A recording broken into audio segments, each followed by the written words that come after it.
Peace, peace. This is Brother Faheem. You're now tuned in to the Lead with Logic podcast. Hey, I think you know the vibes.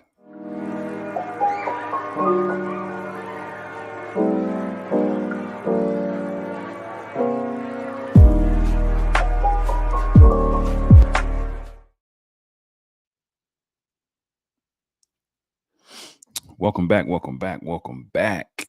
I am your most gracious and humble host, Brother Faheem, and you are now rocking with none other than the Lead with Logic podcast. Hey, man, I'm glad to have you here. Look, it's another Monday. Hopefully, it wasn't blue for you. Life always moves at such a ultra magnetic pace that I try to keep my boots laced so that I can always be in a position to win the race. Man, July 7th. 7 is a super duper dope number, right? Super dope number. And craps 7 and 11, that means you get your money. And the lessons, man, and the math, man, it's the supreme being black man, right? Lucky 7, that's what it's morphed and evolved into. So I love the number 7. Listen, for those of you guys who don't know me, this might be your first time experiencing rocking out with me. I am, like I said, Brother Faheem. And what I do here is I take the controversial, the sensational, and the mundane, and through objective data, books, literature, research, peer-reviewed journals, articles, interviews, documentary clips, I now extract the knowledge, wisdom, and understanding so that we can so that the viewer can live life in 3D and they can have their enlightenment enhanced, right? Really boost up and advocate and perpetuate critical thought and analysis. It's a brand of saying in a podcast, y'all. For those of you all who've ever communicated with me, you know that it's a brand, a saying, and a podcast. Why is it all those things? The brand, like you see on my hat here, my nice hat, it's the acronym, every letter. Letting enlightenment and divinity win in this harsh level of God's infinite creation. Yes, that is what the acronym of Lead with Logic stands for. And so that is the brand. And you can grab some gear, some merchandise on the brand. Please do, please do, please do. I ask that you do. Go to www.leadwithlogic7.com. www.leadwithlogic7.com. I'm gonna put that in the chat right here so you guys can see it because I want you to head on over there. We got hats, hoodies, and tees and whatever else it is that you please. You dig? Shop with your brother, man, before you give your money to the other man. You dig? So yeah, and every every Monday, that's the brand right there. Ding. That's the website that you can go to and grab some merch for the brand from the brand, right? To get on the movement, get on board with the movement. And every Monday night at 8 p.m. Eastern Standard Time, we are right here doing what we do best, man. Doing what we do best. I always ask people, if you're on Facebook, please repost this, send it to somebody in your messenger. One is always good, but 10 plus is great. Same with YouTube. If you're watching and you have the link, hey, please copy that link, send it out to 10 of your friends. I have yet to meet a person, at least a person who was thinking, who loves reason and ration, who has not loved Lead with Logic brand, the swag, the whole feng shui. It's love, right? Because when you think about things, when you think about your life, um, you want to move strategically. It's best to move strategically. This will benefit you.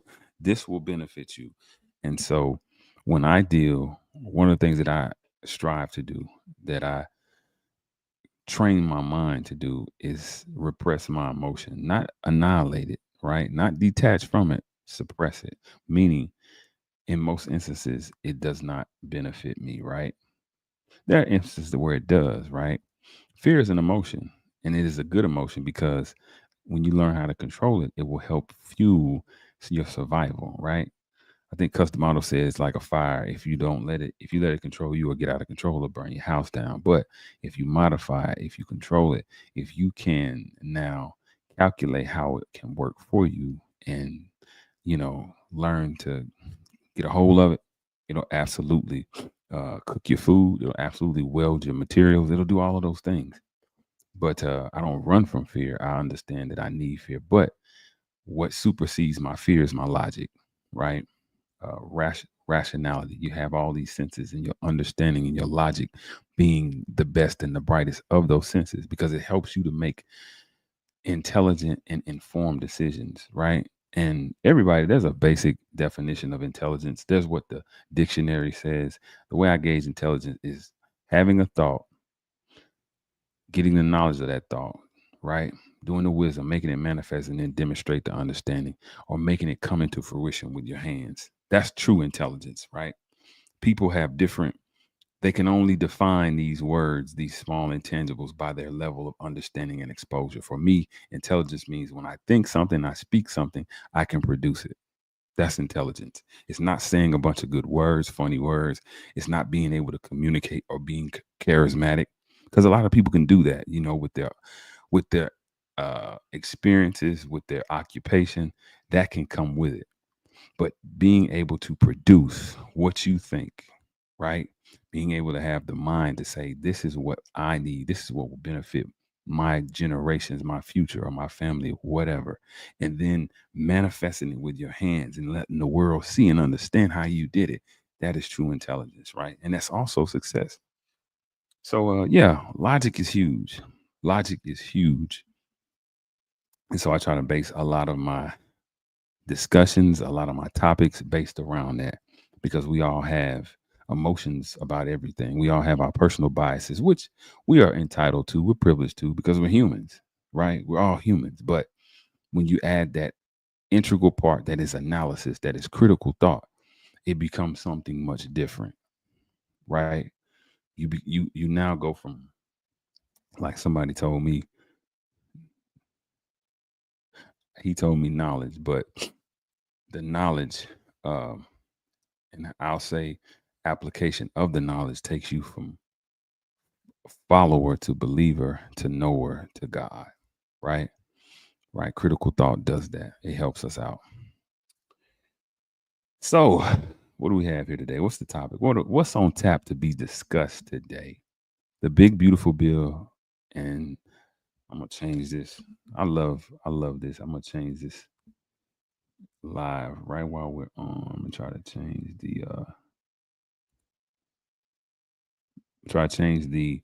the title, and the Puffy trial conclusion. That's the Puffy trial.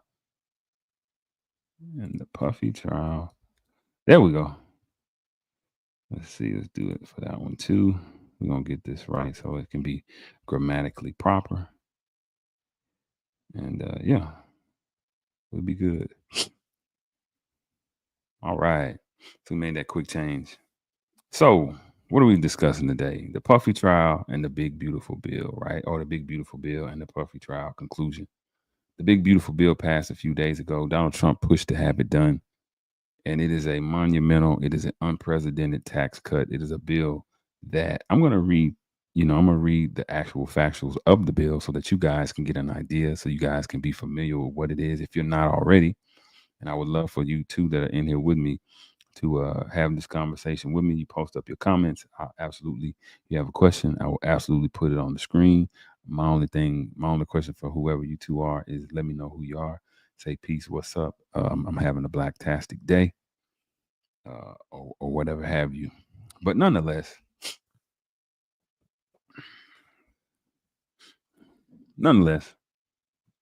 the big beautiful bill and the Puffy trial. Now, the big beautiful bill, like I said, is unprecedented.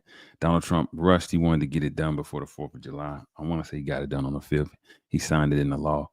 It was a split decision. The Senate House has to have, it has to be one. If it goes to a tie, there's one deciding vote, right?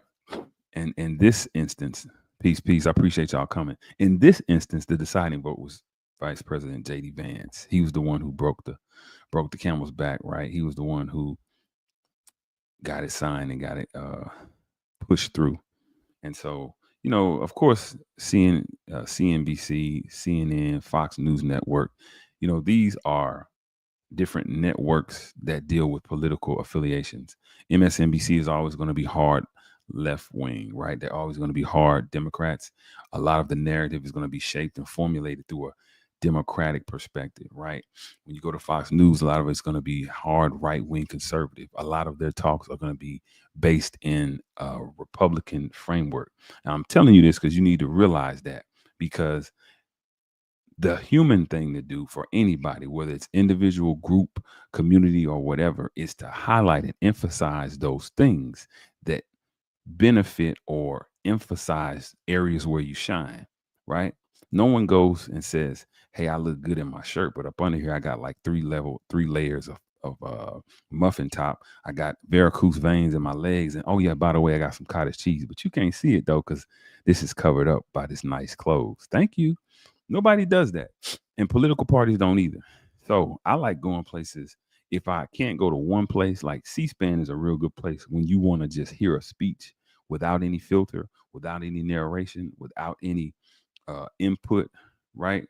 Or propaganda, if you will, you go to C-SPAN. But if you don't have an outlet, if you don't have somewhere that you can go and see this stuff, it's good to just go back and forth in between. It's good to put the truth piecemeal, a la carte the knowledge, right? A la carte the truth. You get it piecemeal and you start putting it together, right? Because that's what the truth is anyway, right? That's what the universal truth is. It's not on two right, it's not two left, it's right in between. So you can go and get those different perspectives from different, excuse me, from different outlets, different sources.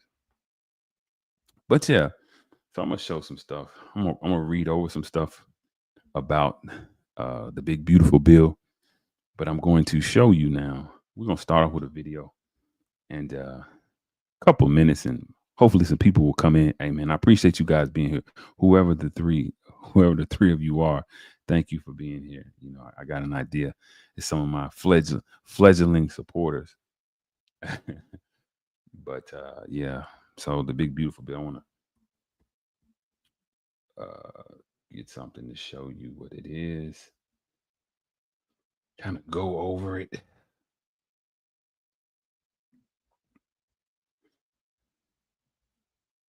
Yeah, kind of go over that big beautiful bill, and then after that, after we go over the big beautiful bill, we're gonna get into the Puffy Combs trial, right? We're gonna get into that, the conclusion, because that's a hot topic. And man, politics, Puffy trial have been something I always like to. I always listen to people and I try to understand. It gets greater later. My big brother told me that, and he was right. It gets greater later. Uh, it really does. But those two topics, I listen to people, I hear them out, but I also hear the uh the biases, right? I hear the biases within everybody's narrative. And I'm thinking to myself, okay, hmm, I don't know if I agree with that.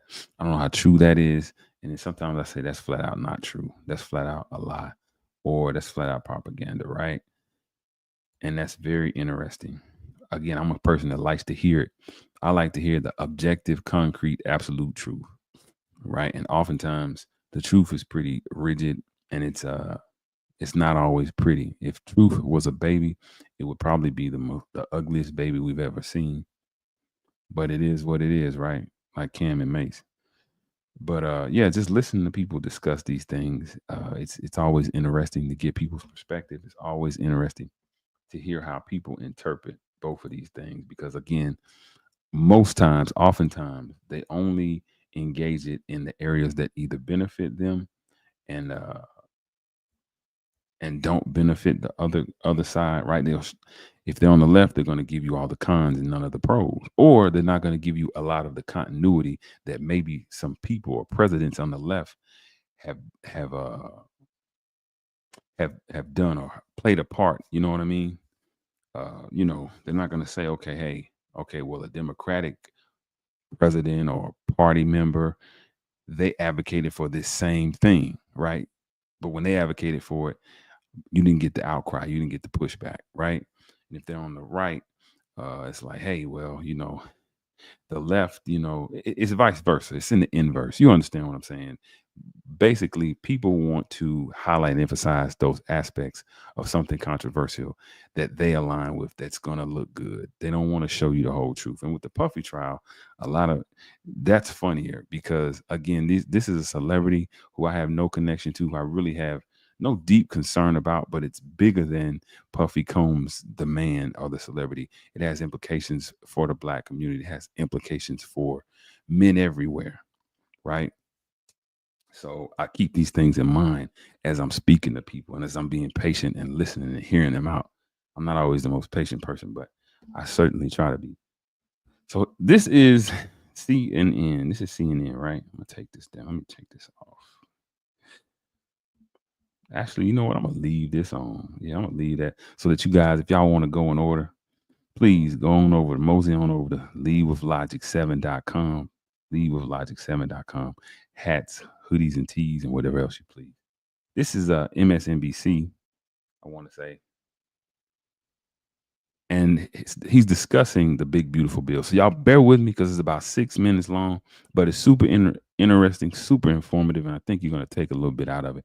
And I have a whole list of things that I listened to, that I heard, the pros and the cons, and what we can do, right?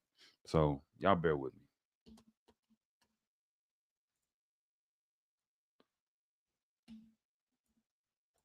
It's Saturday, July 5th. I'm Ali Velshi. In the last hour, Dean Obeidallah went and told everybody I'm a naturalized American citizen. So let me tell you a little bit more about me. I grew up in Canada. That's where I was raised. It's where I went to school. It's where I started. I lived there for a big portion of my early life. And so I can tell you, for all the similarities that America and Canada have, healthcare is not one of them. Unlike the United States, Canada has a publicly funded universal health care system. Canada's version is referred to as a single payer system because the government is the single payer of health insurance premiums.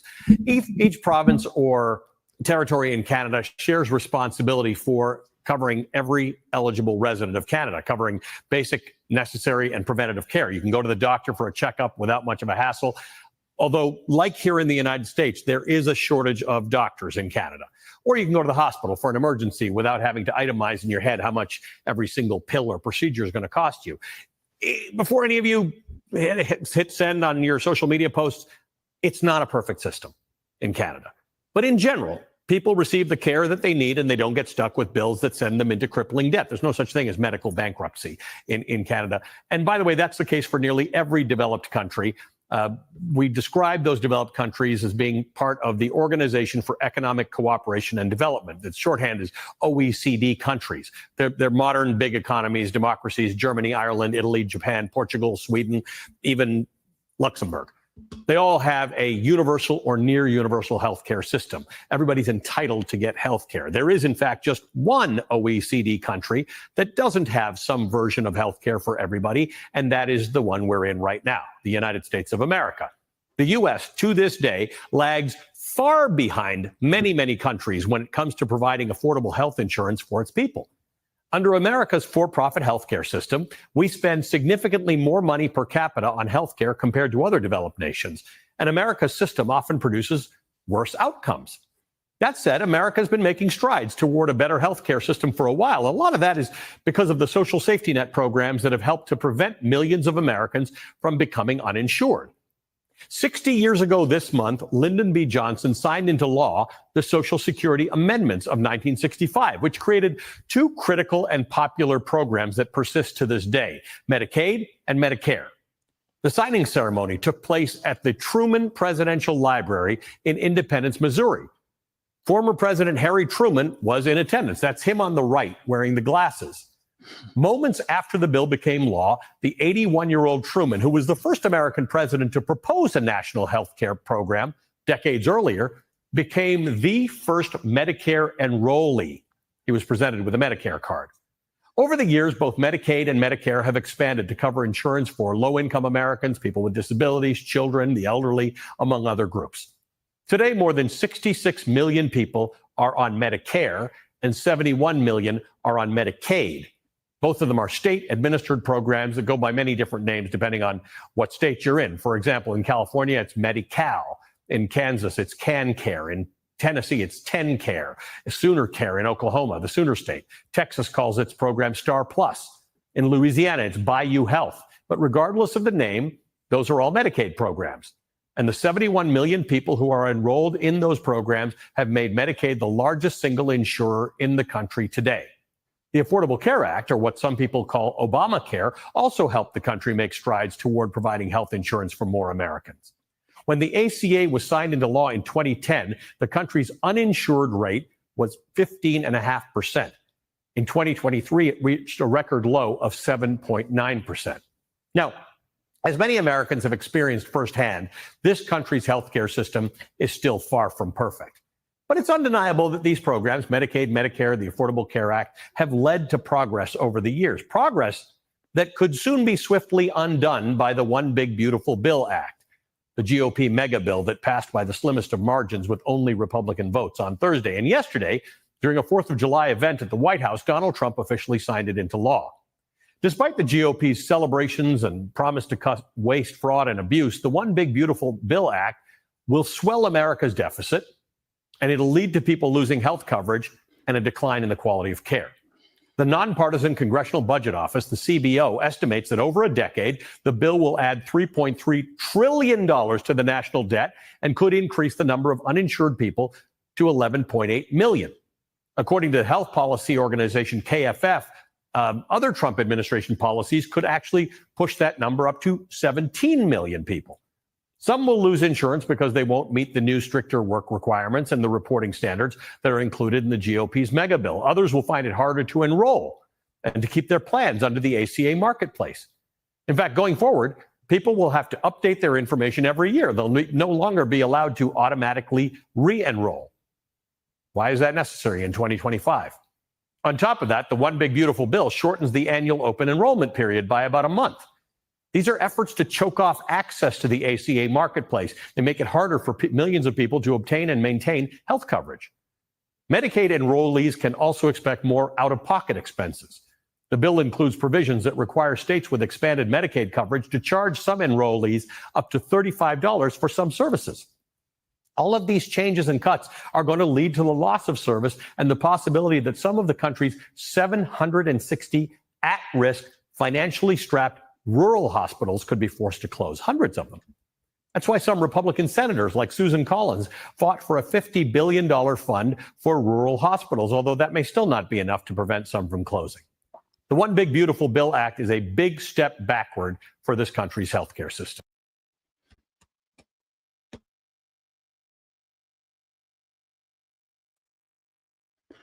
I got one more to show you. Then we're going to get into the specifics. I wanted to show that specifically because in the Black community, that's a huge issue, right? A lot of people are talking about the Medicare and the SNAPs, the food stamps, right? So we're going to get into the specifics, what it means, right? What exactly is going to happen? Who I see? I got my man, Free Thinking Black Man. He's the only one. He's a brave soul and came up here. What's going on, Free? I see. I'm ready to comment in. Let's see. So we'll go here.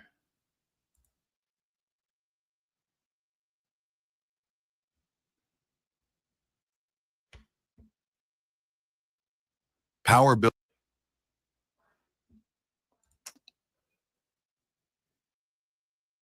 What this is a clip.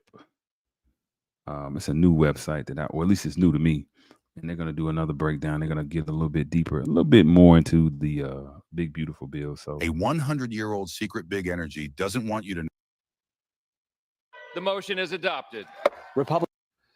It's going to talk about, again, Medicaid and SNAP. And these are the two. I'm highlighting these because these are the two that inside of the Black community people are most concerned about. These are the ones that I hear us saying we're concerned, right? People's insurance is increasing, rural areas, elderly people losing access to healthcare. These are all things that are at the frontal lobe of our brains. So I want you guys to kind of listen to this and see what you think. And again, you're free to give your opinions, as Free is doing.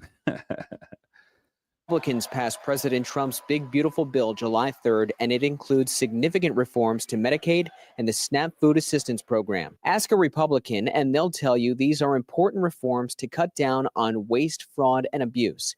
Democrats say it's cruel, and people will die because they can't get coverage. So what does the bill really say?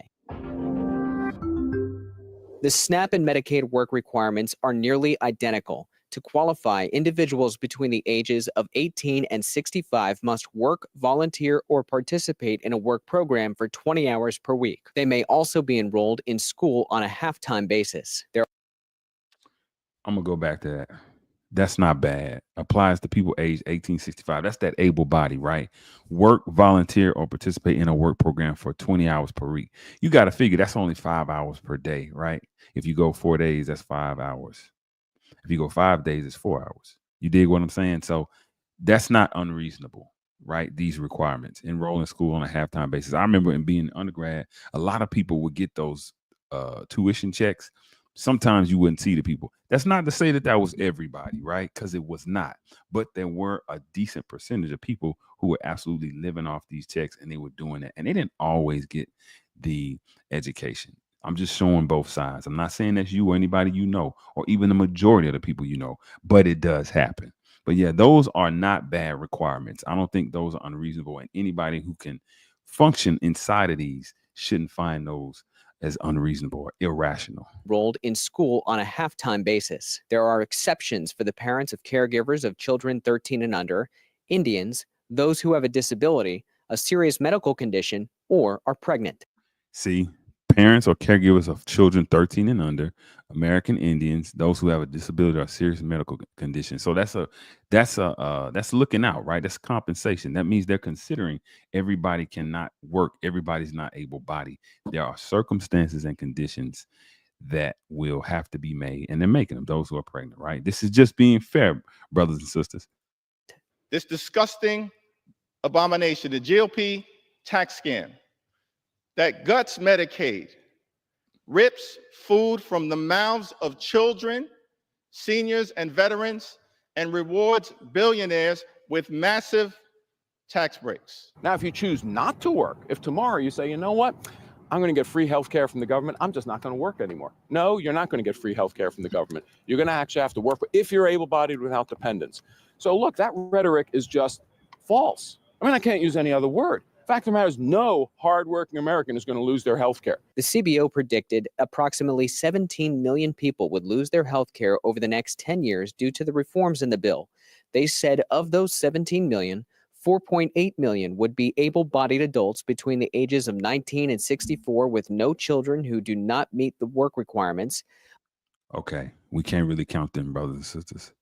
You cannot count them, right? Because if you're able-bodied and with the requirements, right, with those requirements, you should be able to swing it and get these benefits. Remember now, Bill Clinton, when he reformed Medicaid, there were, you either worked or your ass did not get anything. Go look that up.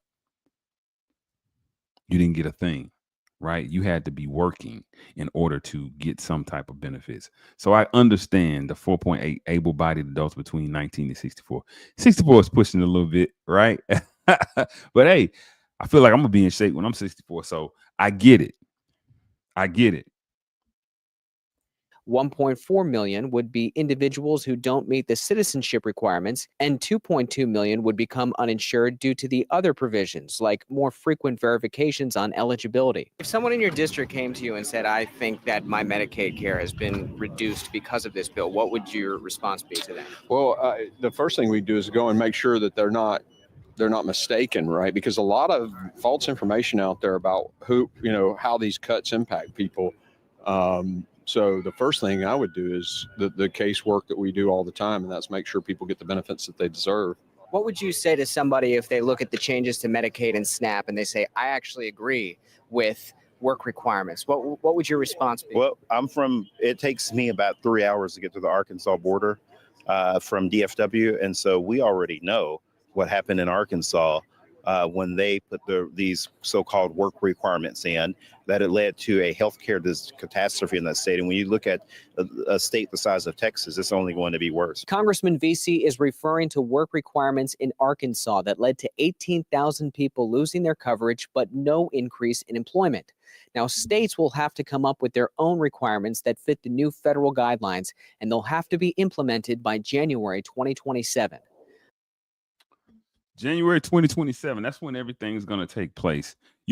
That's cool, right? Because I know a lot of people, welcome to the new people that are coming into the room. Listen, I'm your most gracious and humble host, Brother Faheem, and you are now rocking out with the best podcast in all of the land, the Lead with Logic podcast, where I take the sensational, the mundane, and the controversial, and through objective data, books, literature, Peer-reviewed journals, articles, interviews, documentary clips are now extract the knowledge, wisdom, and understanding so that you can live life in 3D and have your enlightenment enhanced. Listen, if you're on Facebook watching this, you know what to do.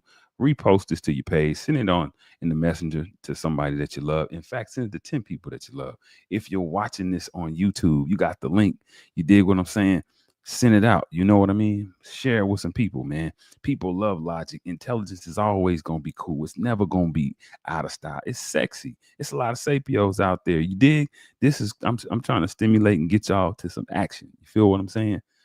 So yeah, most of the insured under Medicare are employed over 60%. So let me read some of the comments. Let's go to some of the comments. And before we move forward, we're gonna get into some things.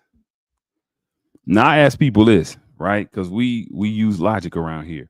I want you guys, when y'all bring in the numbers, drop where you're getting the information from so that we can look at it, right? If you have a perspective, this is the beginning of the critical thought. Everybody can have an opinion, right? When I went to college, one of the things I learned was analytical research, uh, writing, research, and writing, right? And reference, learning how to reference things, right? Researching, writing, all of these things. So I only ask y'all just so that you can add credibility because we live in a world that people say that things are right just because they said them. It don't work like that. You got to show and prove. In a culture that's based on freedom, justice, and equality, right? We show and prove where we get the information from. I'm gonna be telling you guys where these information, who's saying this, what outlets are covering these things. So you're not arguing with Brother Faheem when you have a counter perspective, right? You're arguing against whoever gave the data. I'm not saying nobody's wrong. Hear what I'm telling you. I'm telling you to just let's leave it so we can go at least and go and look it back for ourselves. We can research it for ourselves. So let's go to some comments. Let's see. Brother Lee, what's happening, man? What's going on, Free? I see you, King. The general's in the building. I see you got you got the mag hat on. Both are terrible today, and the reason to why healthcare is unaffordable. He wrote this when I was the first video when I was speaking about healthcare, right? Medicare and Medicaid. And the brother was saying how Canada they have free healthcare. And when Lyndon B. Johnson and Harry Truman signed on, that's when Free wrote that. All President Lyndon Baines Johnson legislation and policies are trash. It should be undone. See, I don't get mad at stuff like that because that's Free's opinion, right? Even civil rights. Woo! He said even civil rights. Wow.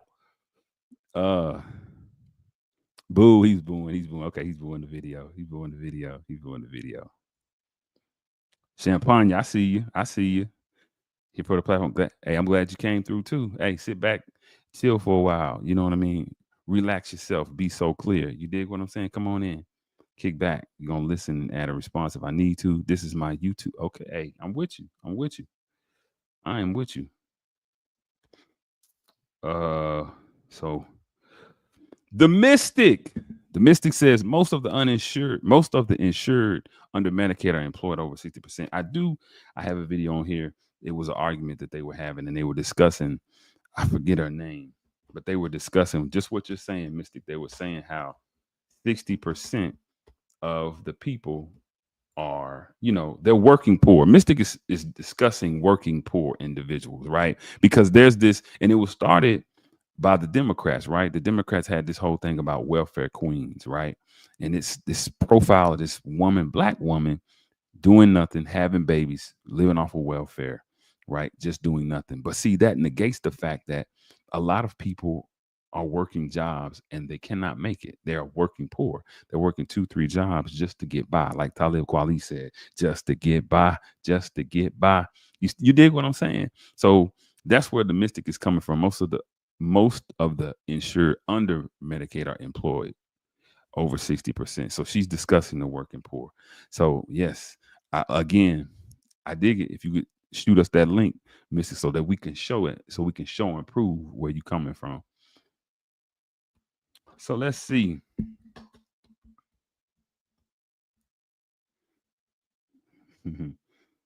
Okay. Let's see. Big brother, my brother Ice Cold from the Shy from back home. I see you, killer. I see you. I see you in the building. I see you, big dog. Let's see who else we got here. And okay, and champagne. All right. So now let's move on. Let's move on to exactly what is this big beautiful bill, right? We're gonna go over some things. I'm gonna read some stuff to you, and then I'm gonna read a couple of things that are good and bad about the bill, right? Some good and bad things about the bill. Let me let y'all know this. Let me let y'all know this real fast so that you're clear about who it is you're watching. I'm not a person. I'm not a person that I'm not a person who is left wing or white or right wing, left wing or right wing, because it's all attached to the same bird, right? It's it's very disheartening when I see my people, right? Black people arguing over Democrats and Republicans as if they don't all have the same objective and agenda. They just go about it by different means, right? But I get it. You start looking after as you live and you've been on this rock called Earth a little bit of time, you understand and you start seeing how patterns work, right? You understand that the Republicans are always going to take from social initiatives and give to fiscal initiatives, right? And you're going to see that when I'm talking about the pros and cons of this big beautiful bill. We have to look at this thing objectively now. We cannot singularly look at it like it's all bad. There are some absolutely parts that I don't agree with and that are going to sting a little bit. But if we are wise, we say, where can we find a loophole? Now, with the Democrats, you always see a lot more social initiatives being funded, being endorsed at the expense, a lot of times, of the of the fiscal sector, right? So if you're business minded, you're never going to be on board with the Democrats because you're taking away from my business. But now, if you are progressive, you're never going to be on board with the Republicans because they are defunding, they are taking away from those social initiatives. You dig what I'm saying? So when we're talking about these things, when I'm listening to conversations about these things, I can understand the pros and cons on both. But now, what do we do to go in the middle to benefit, regardless of who the White House resident is? That's where my mind is, because this shit is going to be flipped upside down by the time the Democrats get into the office. Trump only has one more term, right? Now, once the House and the Senate and all these things are back to being Democrat, you'll see a whole lot of unprecedented, legislation being passed. They'll work to get shit canceled that he did, just like Trump is getting things done, right? It'll always be a seesaw of the parties. But yeah, I listen to people, and I say, okay, all right, we shouldn't get aggressive, right? We shouldn't get hostile about these things. We should be able to speak objectively and compare and say, well, I understand where you're coming from, and I can see how you went to that to that extreme. Okay, Letitia, twa. That bird be getting me. that bird be saving me every time because that's twa. Yes, that's twa. All right. So let's go to the big beautiful bill. She said, "Can we get an explanation of the big of the big beautiful bill?" Okay. So here we go. What are the key items in Trump's sprawling budget bill? Right? This was 3 days ago. So it says US President Donald Trump's budget mega bill is set to become law after it's passed. After it passed the final vote in the House of Representatives, the president is now poised to sign the bill into law during a ceremony on Friday. Its advancement has not been easy. The legislation has stoked disputes among lawmakers from Trump's own Republican Party, who control both chambers of Congress over social programs and spending levels. See, that's what's messing people up. The Republicans have control over social programming and spending levels. So a lot of the things are going to be defunded, a lot of those initiatives. And some of it, again, is going to sting. The Congressional Budget Office estimates the bill could add $3.3 trillion to federal deficits over the next 10 years and leave millions without health coverage, a forecast that the White House disputes. During a vote in the U.S. Senate earlier this week, Vice President J.D. Vance was forced to cast a tie-breaking vote in order to pass the bill. The legislation's prospects in the House appear precarious. However, Republican rebels eventually got on board to support it following hours of wrangling on Thursday. Wrangling. Y'all be wrangling out there. Here's a look at some of the key items and hotly debated issues in the bill, right? We're just going to go over because I got something else to do. We're going to get on to Puffy. Extension of 2017 Trump tax cuts. First term, Trump had signed the Tax Cuts and Jobs Act, which lowered taxes for corporations, right? The businesses, and for individuals across most income brackets. Okay. Trump had touted the law as one that would stimulate economic growth, but experts have argued that it has benefited wealthy Americans the most. Key provisions of that law are set to expire in December, but the sprawling budget bill currently before lawmakers aims to make those tax cuts permanent.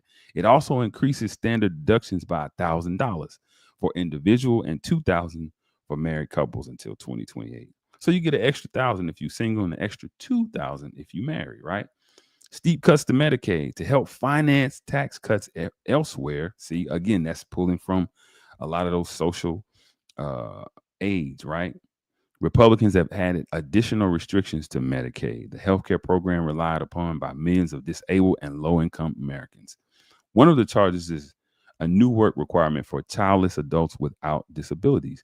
Another change to Medicaid is shifting re-enrollment from once a year to every 6 months and adding income and residency verifications. That's going to be a problem because now people, it's making it more of an annoyance, right? People are going to do it, but it's making it a little bit more intrusive when they're doing it. You know, now people are gonna have to hustle and bustle and keep that paperwork handy. Keep wherever you got your paperwork at. If this is you, wherever you got your paperwork, keep it handy. Keep it on top of, that dresser in your master bedroom. Keep it on the side of the bed. Keep it somewhere you can get quick access to it because you're gonna need it. Because 6 months goes by pretty quick. There are also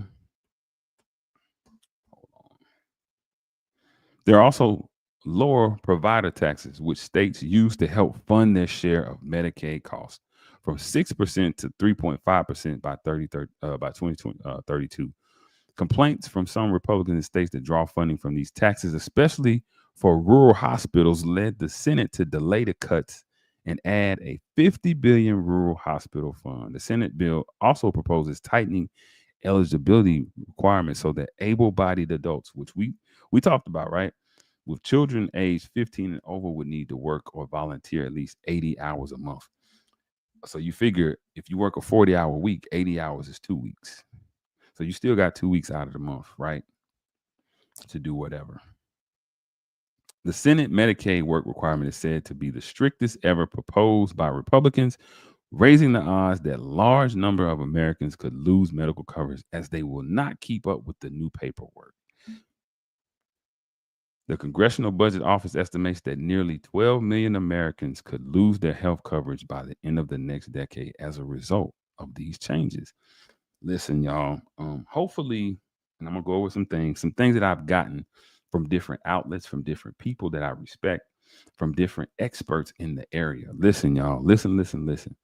Financial literacy is a must. It should be first, second, and third on your list of things to do and to instill into your children. It really should, because all of these things, they can be cured, they can be helped if we have our finances under control, if we have them at the point where we need them, right? Because listen, if you own a business, if you have some real estate, if you have investments and you are living off of them, or you're letting them mature, right, or appreciate, you have extra funds to do extra things. I don't know if you guys are paying attention, but the stock market is off the goddamn charts right now.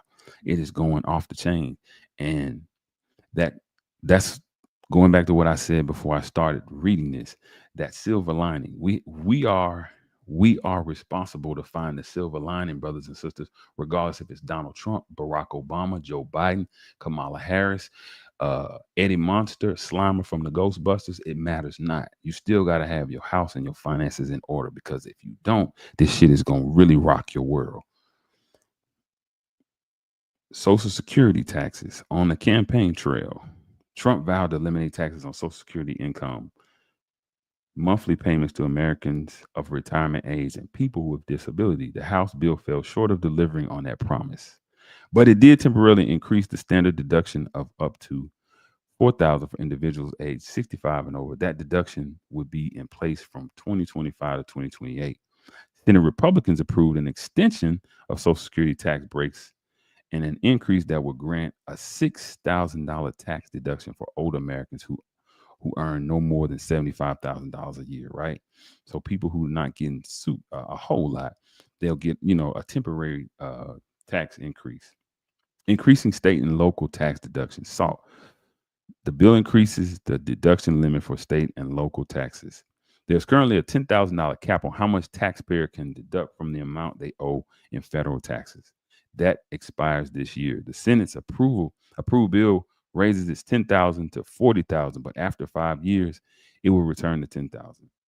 SALT taxes were a big sticking point in the House, especially Republican holdouts in some Democratic-controlled urban areas. The House's version of the spending bill did not include a 5-year limit, so the Senate's changes would pose a problem for some Republicans, right? Cuts to food benefits. Reforms have also been added to the Supplemental Nutrition Assistance Program, SNAP, which is used by over 40 million low-income Americans. The Senate bill requires states to contribute more to the program, which is currently fully funded by the federal government. So the states are going to have to step in and do their job, right? That's what that's saying. They're going to have to step in and do more. The government would continue to fully fund the benefits for states that have an error payment rate below 6%, those poor states. But states with higher error rates will be on the hook for anywhere from 5% to 15% of the program's cost. The change will start in 2028. Let me say this. I dig how these changes, at least they're not current. They're not all of a sudden, right? Because what we saw with his first 100 days, when he laid off them people with no type of warning, I didn't agree with that. It's a way to do it, right?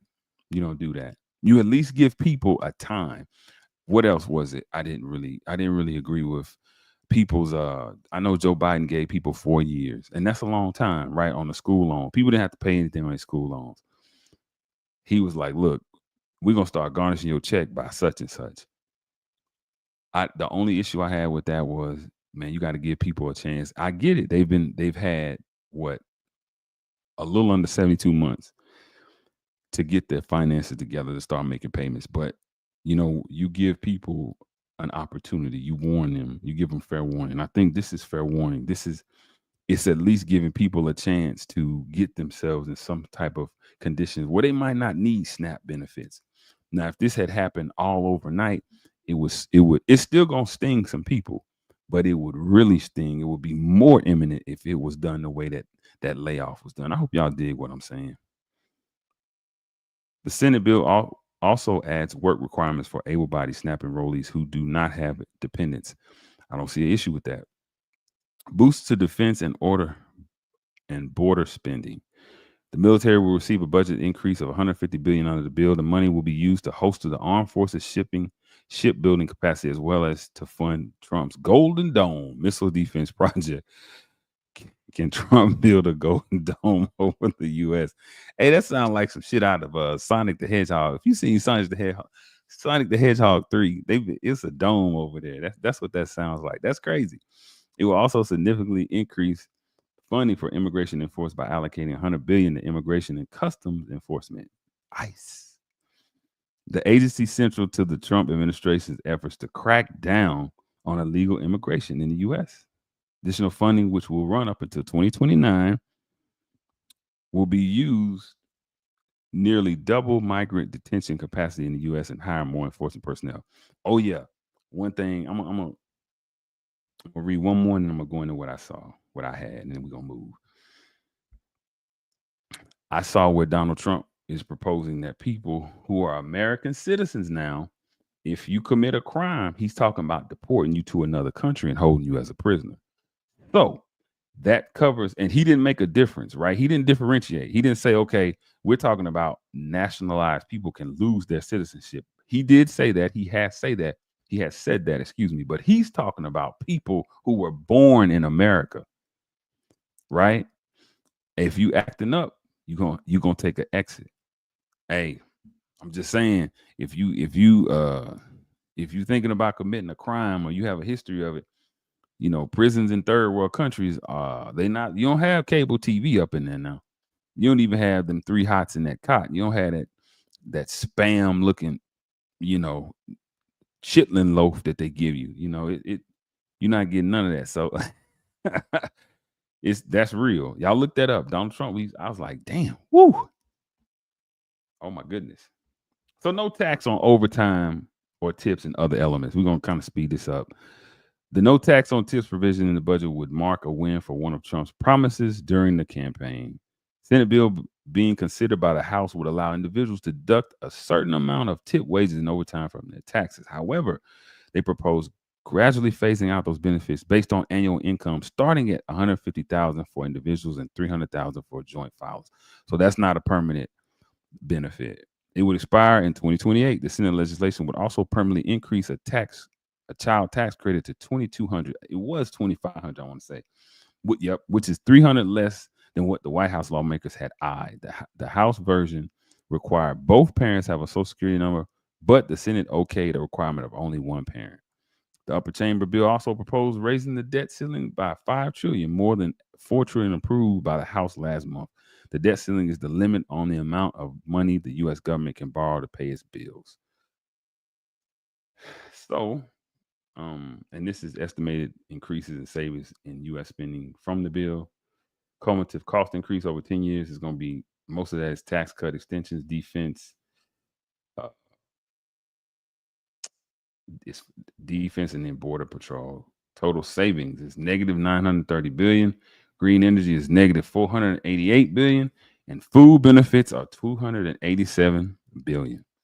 These are the numbers, y'all. This is these are what the numbers are projecting. This is not Brother Faheem. This is not Lead making this shit up. This is what experts who are looking at all the data, weighing it out and saying, this is going to be a problem. This is what we are looking at in the future. Let's go to some of these comments, y'all. I love y'all's comments. Y'all some blacktastic individuals. I can dig it. Yes. Please explain. She put, yeah. 100% for financial stability. Absolutely. And more so that financial stability, the root of that, you only live once, would be financial literacy, right? We have to do the knowledge first. Add a 1 if you now educate yourself monthly, daily, weekly on financial literacy items, stocks, assets, development within your local community, township, city. Add a 1 if you are trying to take steps to educate yourself, to plan, and to be aware and to be intelligent, to be in a position to make intelligent, informed positions about your financial future. Put a 1 in the chat if you're doing that. Please put a 1 in the chat. This is where you get to say a whole lot by saying a little. So let's see what Free said. It's a political strategy for our landslide in 2026 and hopefully 2028. The Fed is going to start cutting rates in September, which is going to boost the economy going into 2026. Those are liberal studies, by the way. Hey, that's what's up, man. That is what's up. You know, it's always good when you can show us where you got it from, Free, so we can read it for ourselves and determine. You know what I'm saying? But I appreciate that, big brother. Yes, sir. Now, a couple things that I want to say, right? A couple of pros and cons that I saw in the bill. 1, I see you missed it. That's what's up. Yeah, that's a good thing. I see you. So, a couple of things. And again, that's the website, you guys. www.leadwithlogic7.com. Hats, hoodies, and tees, and whatever else you please. You can get down with the movement, right? 8 things, right? And I got this listening to people who are experts, listening to different or reading different journals, reading and different studies and reports. So, number one, this is the largest middle and working class tax cut. This is a pros in U.S. history, right? Low income workers are supposed to receive the largest tax reduction in tax liability, giving us more or giving them more disposable income, right? That's one of the. This is what they're claiming. It's one of the pros. Number two, significant increase in take home pay. Take home pay increasing north of $10,000 annually.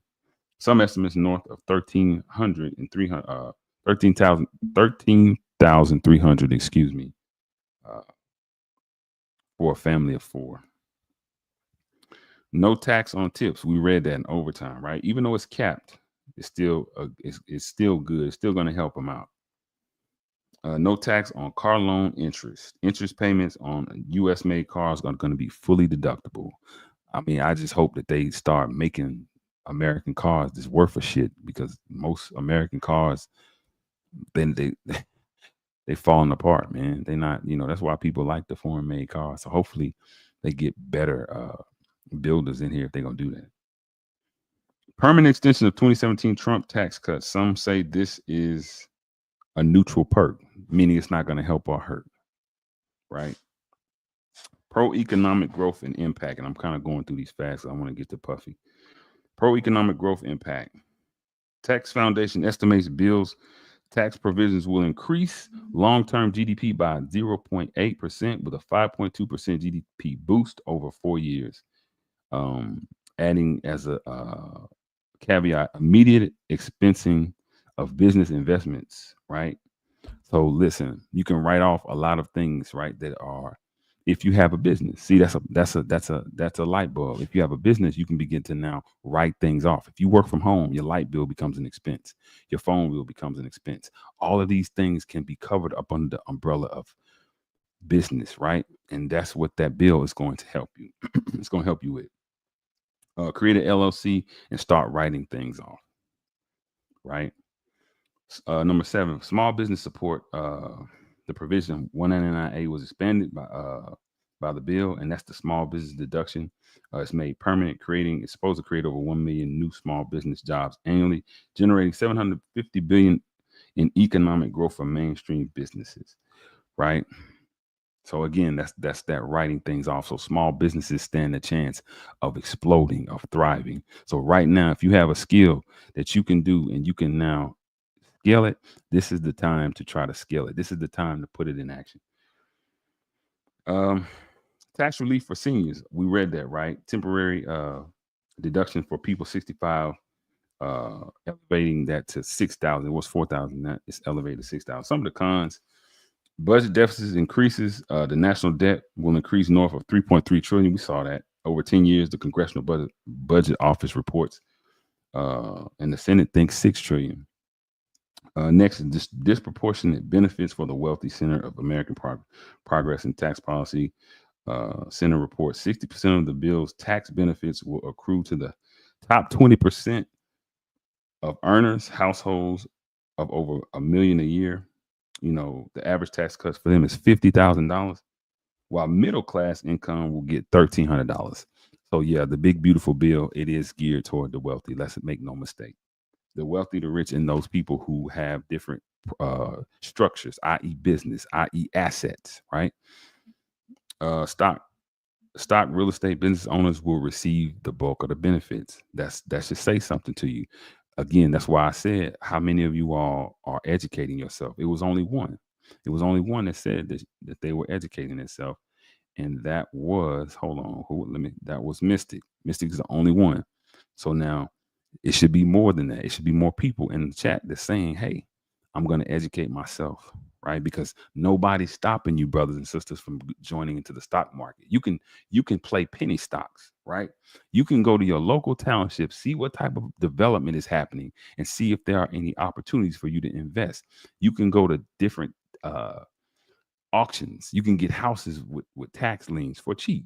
absolutely you're going to have to pay for the back taxes. There will be expenses, but these are different methods and ways that you can begin to accrue residual and passive wealth, and also a business. Listen, you don't have to buy a business. You don't have to own or start a business from scratch. You can buy a business and have the people run it. It's just like when you buy a franchise. Do you know it costs like, I think, 50,000 to buy into a Chick-fil-A. That's what we call it, Chick-fil-A. But it's Chick-fil-A by the masses. It costs 50,000, and you're a part of the franchise, right? And that pretty much sells itself, right? Because everybody knows the name, right? Everybody, it's already an established business. But these are different things that we can do, brothers and sisters, to help ourselves, to shield ourselves from a lot of things that are going to happen in the next 10 years. And if we are not financially ready, it's gonna be ground shaking. Next, 1.2 trillion in Medicaid funding over the decade, mostly low income Americans. They're gonna lose out. They're gonna lose out. SNAP reductions, 150 billion cut from food stamps. You know, and you hate that because a lot of working poor people that need these benefits. But I showed you guys, y'all run it back when this is over. If you run it back, you'll see what the requirements are. And they're not unreasonable. I didn't think they were unreasonable. Corporate tax breaks, over work relief, 100 bonus, 100 in bonus depreciation.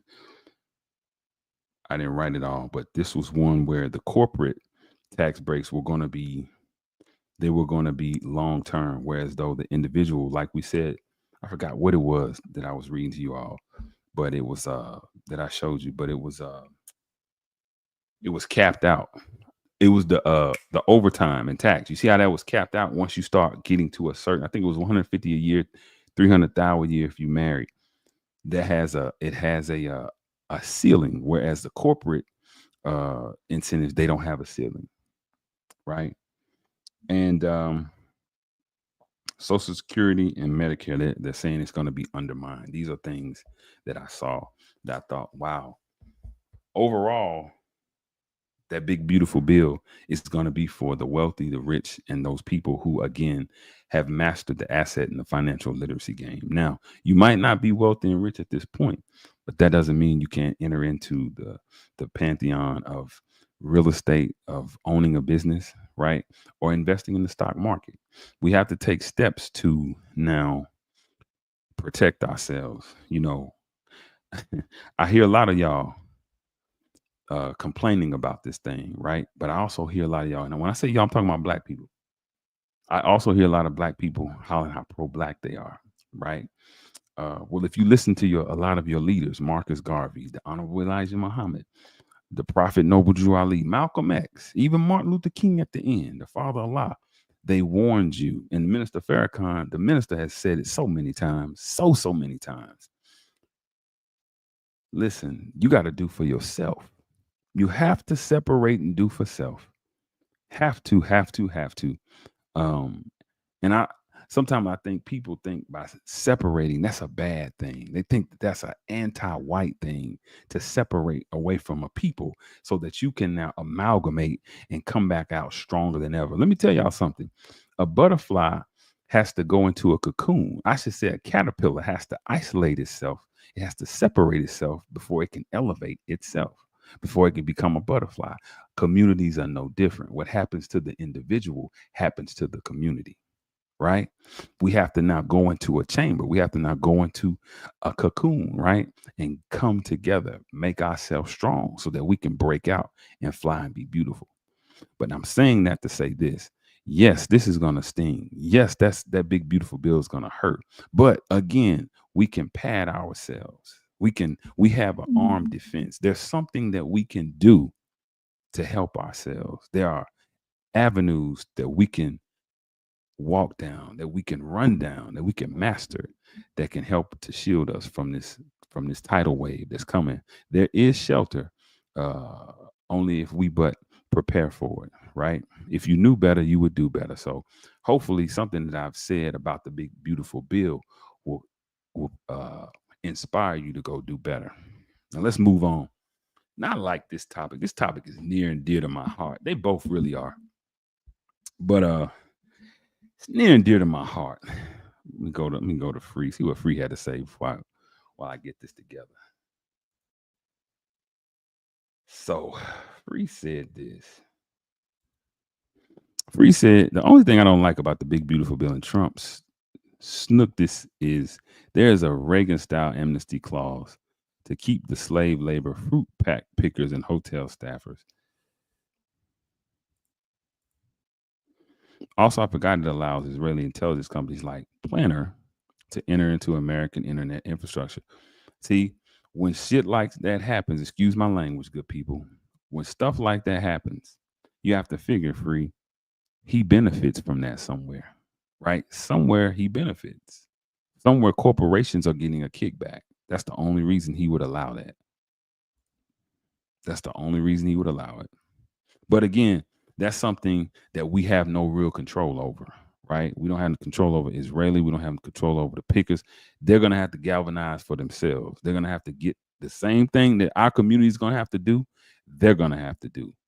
You know, in 64, when Barry Goldwater ran, it was the same response. He was so extreme. He was so racist. He was so magnanimously bigoted that people were looking at him the way they looked at Trump. And I remember Minister Malcolm, I don't remember, I watched and listened. I went back and listened. He said, this is good for black people. We need this. We need something that is going to make us unify. We need something that is going to make us galvanize our dollars because we have fallen asleep. We have fallen asleep with the white liberal. And the white liberal is worse than the white conservative because while the white conservative tells you he doesn't like you, shows you he doesn't like you, you know where you stand. But with the white liberal, he hugs you and he's stabbing the back. He's stabbing the knife deeper into your back.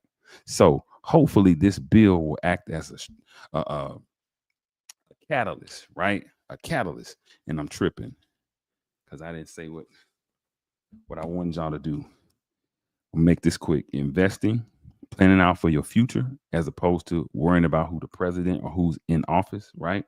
Ensuring you have a healthy financial future. Start involving yourself. Start listening to people like Earn Your Leisure. Start following people like Dr. Boyce Watkins. Start listening to brothers and sisters like Wall Street Trapper. These all offer financial oases of knowledge, and they can help you. And you don't have to start big, right? You don't have to be great to start, but you definitely have to start to be great, right? What is your view? What is your vision for your future, right? How do you see it? Because it's going to be here before you know it. And also look into creating those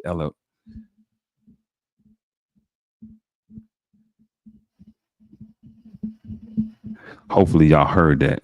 Hopefully I wasn't just talking and y'all wasn't listening. I was telling y'all what to do, the investments, getting in your future, getting in tune with the future instead of who the president is, creating an LLC so you can start writing things off because it's in the bill. It's going to give it immediate business, small business expansion credit.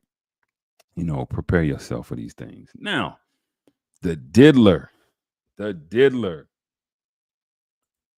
So I don't know if y'all been watching. It came back. As I said, I want y'all to go back and look at. You know what? I think I'm gonna do that. I think I'm gonna look that up. Go back and watch my bill when this first hit. I did the New York Adult Act, and I also did when Puffy got arrested. But of all the charges, right, that P. Diddy was charged with, right? Remember they tried to get him with a RICO, racketeering influence crime organization, right? In other words, they were trying to say that Bad Boy was a company like maybe a company like a BMF, right? Or I want to say maybe like a YSL. And this is public knowledge, right? That's what that RICO entails. They were trying to get him to say it was the RICO, the drug trafficking, and the sex trafficking. Well, they didn't prove that. Number one, when you have a RICO, it's a concert, it's a conglomerate, it's a corporation of people who are working, who are colluding together to commit crimes. Puffy, they didn't find it. It was just Puffy and this young lady, right?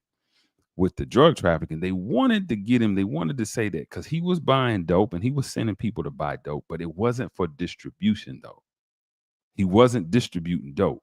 He was using dope. So he was a junkie. He was doing no more than what your favorite entertainer might have done when he sent someone to go get his drugs because he was hurting. I'm not gonna say no names, but people sent other people to get the drugs so that they can use him. That's what Puffy was doing. So they didn't get him on that. What they got him for was sex trafficking, the Mann Act. Well, you said it. You live once. I didn't. He's one of them. The other one, you know, the glove one, he was like that too, right? But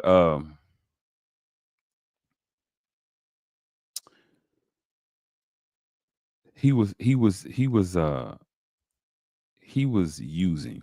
people he was using, but the sex trafficking, right? The Mann Act. The Mann Act.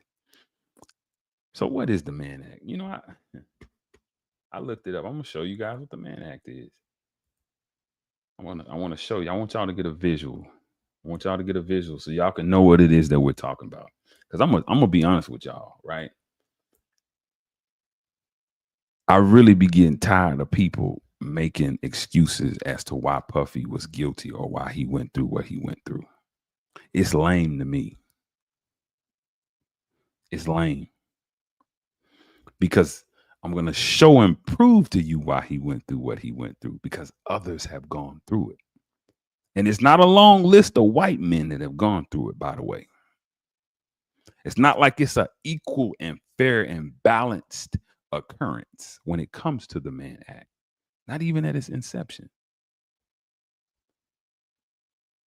So let's look at that. Let's look at it.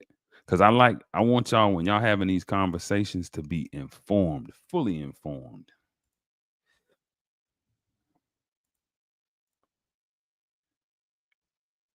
So let's look at what we have.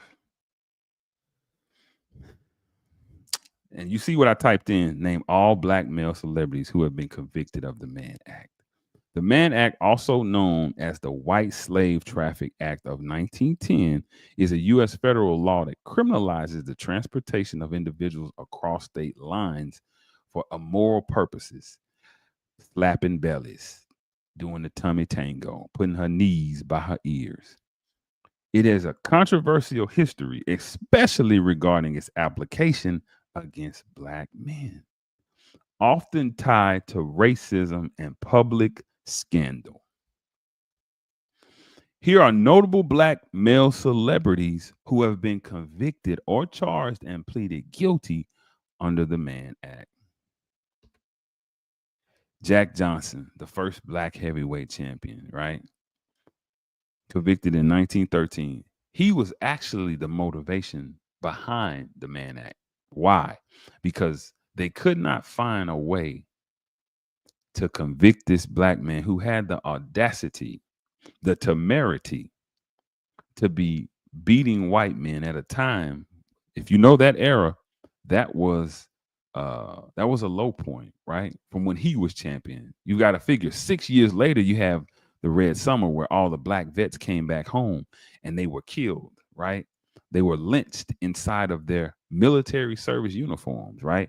You had the burning down of Chicago because the boy was in the segregated, hence the line segregated Lake Michigan, the part of Lake Michigan, right?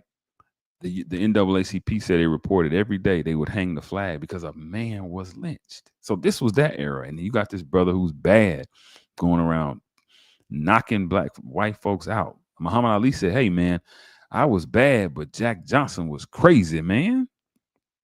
So details: convicted for transporting his white girlfriend across state lines, widely considered racially motivated. Sentenced to 1 year and a day.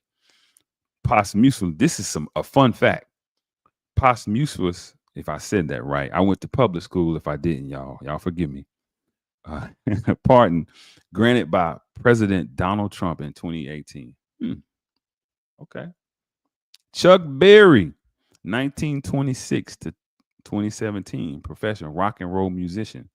1962, details: arrested and convicted for transporting a 14-year-old girl across state lines to work at his nightclub. He was sentenced to 3 years in prison. Now, I know that y'all don't throw the celery at the screen when I start talking about my man Robert, right? Profession, singer-songwriter, convicted 2021. Details, convicted on multiple counts, including violations of the Mann Act and racketeering related to sexual exploitation of minors and coercion. 30 years in prison. Brooklyn trial, separate Chicago conviction followed, right? Note, other black male celebrities have been investigated, charged, or rumored to be involved in scandals of a sexual nature, but only a few have actual Mann Act convictions on record. Would you like a list of others who were charged but not convicted or targeted under suspicious circumstances? I sure would. Here are the black male celebrities who were charged under the Mann Act but not convicted, or whose cases were heavily influenced. This is why I want y'all to see, by racial bias and suspicion, even if no conviction occurred. Paul Robeson. Paul Robeson, y'all look him up.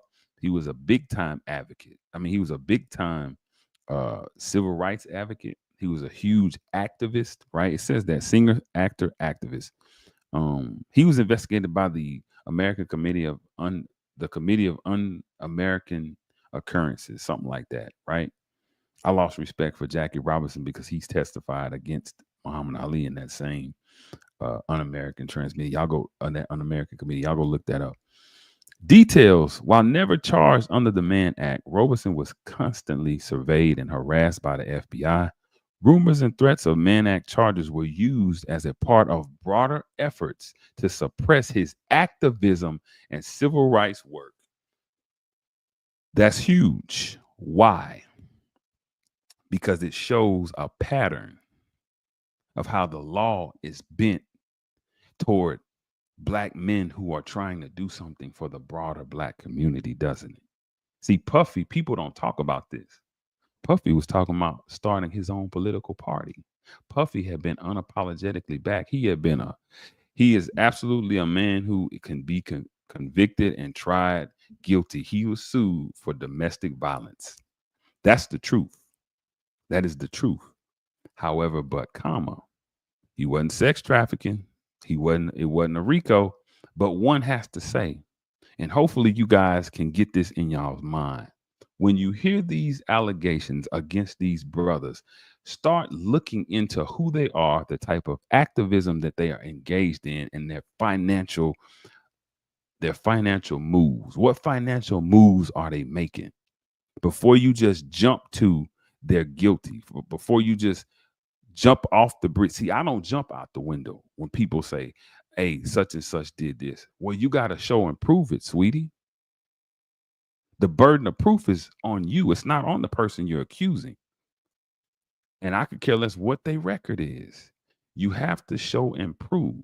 But I'm merely telling you guys, start looking deeper into the people, right? And what they're involved in before you just jump out the window. Because, see, this was monumental. And I'm guesstimating. I'm going to go back and listen to the judges. I'm going to listen to the legal beagles, the experts. I don't think Puffy's going to do over 3 years. And you figure he got a year. He got some time served already, right? So he's going to be back out on the street probably what? Early 2027? I'm speculating. Clarence 13X. Wow. Founder of the 5% Nation. Profession, religious leader, cultural icon. Details: face government scrutiny and rumored threats of Mann Act related charges as part of the broader crackdown on black nationalist groups, right? People forget that there was a such thing, and I spoke about this, the COINTELPRO, the counterintelligence program. This was headed by J. Edgar Hoover. This included different government agencies like the FBI, the CIA, Bossy. All of these had a hand in more notoriously killing Malcolm X, also killing Dr. King. The shot on the balcony didn't kill Dr. King. A doctor during the surgery is who killed Dr. King. Go look that up. But there again, wanting to suppress black nationalist groups. Outcome: no known conviction, but relevant in the context of targeted surveillance. See, that's that pattern again. These charges are weak milquetoast charges that they throw at people when they want to slander them, when they want to exhaust their resources and their finances, and when they want to ostracize them from the American people. But now black people have been responding in such a goofy way that these people are now being excommunicated from their own. I think I might make a Lead with Logic shirt that says "Free Diddy." The more I think about this, right, then the more facts that I read, the more it makes sense, right? And Diddy's not. I'm not saying he's a saint, because he ain't. Neither am I. But yeah, this is wrong, and this has been wrong. Let's look at who else is on the list. Tupac Shakur, right? The brother, rapper, actor. They should have put activist in there too, because he was a part of the new Black Panthers. Pac was getting ready to stop rapping had Atron not got him a deal. It was taking too long. He was like, I'm about to go to Atlanta and lead this new Black Panther army. Details: 1993, Tupac was convicted of sexual abuse, but not under the Mann Act. However, media and law enforcement at the time framed it with a tone that echoed Mann Act era racial fears about Black male sexuality. Look at that. I'm going to tell y'all something about Tupac, right? Pac was a sex symbol. Pac was a sex symbol. If you're a woman if you're a woman in the chat and you were around in the 90s, you know Pac is a sex symbol. He was a sex symbol. Now, why do I keep repeating that? He had to swap more women away than he had to rape, right? He didn't sexually assault nobody, and the charges were reduced. They were just like with Puffy. They had more serious, the feds had more serious charges that were thrown at him. But that's not what he went to jail for. He went to jail for something like obstruction of the butt. It was something minute, exactly like Puffy. It was nothing huge. But like this is reported, it was a tone that echoed the Mann Act racial fears about Black male sexuality. Outcome: 1.5 years served, not a Mann Act conviction, but similar racial dynamics. This is everybody who I say. Mike Tyson. Mike Tyson was another cat. Women love Mike Tyson. Women love Mike Tyson. As intimidating as Mike Tyson was, he was getting much giant. He was. He really was. Profession: boxer. Details: convicted of rape in 92. Not a Mann Act case, but similarly charged in an environment historically hostile toward prominent Black men accused of sexual misconduct.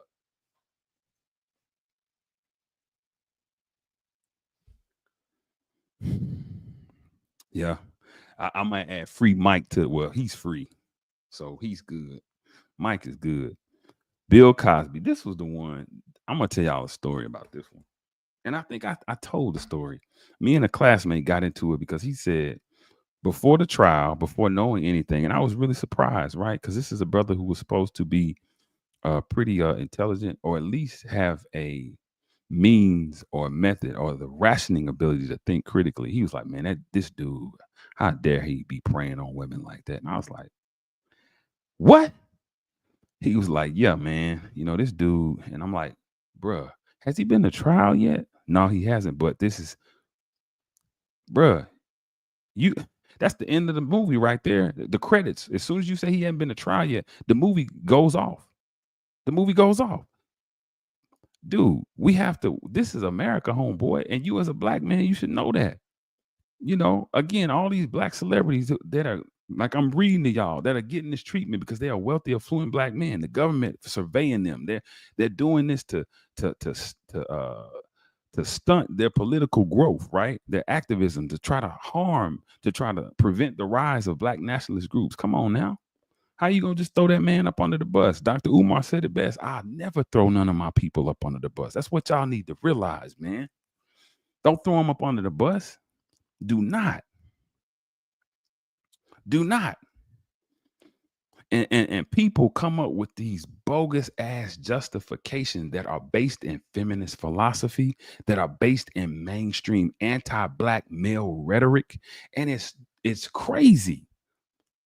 It's just retarded. Bill Cosby, actor, comedian. Details in 2021 trial. There was public discussion of possible Mann Act violations due to the movement of women across states. So they were trying to get Bill with Mann Act. However, he was ultimately tried under state sexual laws. Outcome: conviction later overturned by Pennsylvania Supreme Court. Not Mann Act case. So here go all the results. Right? So yeah. So let's see what I think it was some pretty interesting comments that were made. So she said, Prince Lovely said, I agree. Chris Cross said, Free Diddy, after seeing that video, you don't think he should be excommunicated from that alone? Why should he have the privilege to be public figure after dragging around a woman like a rag doll? That's a very good point you make in there, Chris Cross. We're going to go into that because I'm going to show you a video and they're going to talk about. Did you guys know that Cassie is now being sued by one of those escorts that she was messing around with? Hey, y'all. If you got kids, this is a public service announcement. If you have kids, make them close the door because they let all kind of varmint and insects and whatnot in. It's crazy. I need a fly swatter. I'm gonna order one. I'll get one of the things that sting. But but yeah, she's being sued. I'm gonna show you. She's being sued. Show was my boo. You talking about Tupac? Two things can be true at once. Oh, that goes without saying. Why do we as Black people judge these celebrities and not be quick to do the same to the ones we around, i.e. family, men, friends? Absolutely. Absolutely. Absolutely. I would even take it a step further. When it's Black on Black something, we don't have a problem with it. There's no marching. There's no outcry. There's no nothing. It's only when somebody outside of the community commits something against us, as if to say we don't victimize ourselves, as if to say we don't oppress ourselves. You know, in a lot of communities, y'all, you're not gonna be oppressed by daily white people. You might get a white person that feels like they better than you. They might be poor white trash and feel like they better than you just because they white. But typically, it's your own people. It's your own people on a day to day. They're the ones you have a problem with, right? Whether it be covert anti-Black mentality, whether it be a feminist mentality, whether it be some sort of resentment, right? Maybe they have an LGBTQ allegiance to the ethnic group, and they are resentful because of how the group responds to that lifestyle. But these are all things. These are all things that would cause for us to have an issue with one another. Yeah, and for us to be our own worst enemy. She needs to be sued. All of them bras need to be sued. Dawn Richardson got on stage and got on the platform and lied. They destroyed her ass in the court. Go back and look. They destroyed her in the court. She lied. She changed her testimony from the civil trial to the criminal. Even the psychologist. I've been saying, I was listening to it every day and watching and listening to it when the people were reporting it, right? The psychologist was found to only say that people were guilty, and she colluded with the prosecution. She's supposed to be a blind witness, meaning she had no contact. She had over 6 times contact. Y'all go look that up, right? Again, Kid Cudi saying, hey, Cassie wasn't a victim in this. She played me and Diddy against each other, right? She got on the stand and said she loved Diddy. She got on the stand and said she did dope. She got on the stand and said she wanted to piss in her mouth. I don't feel sorry for your homegirl. And the ass whooping that you took, you got $30 million for. And they trying to get you for that 10 because you didn't report it. So nah, I'm sorry. Nope. You got compensated. Was it wrong? Absolutely. Do I advocate that? Absolutely not. But you're not gonna be a victim. You're not gonna sit here and play victim to me with me. Like the minister said, you ain't gonna pull that small time stuff with me. Maybe you pull it with these people who believe in that feminist bullshit, but not me.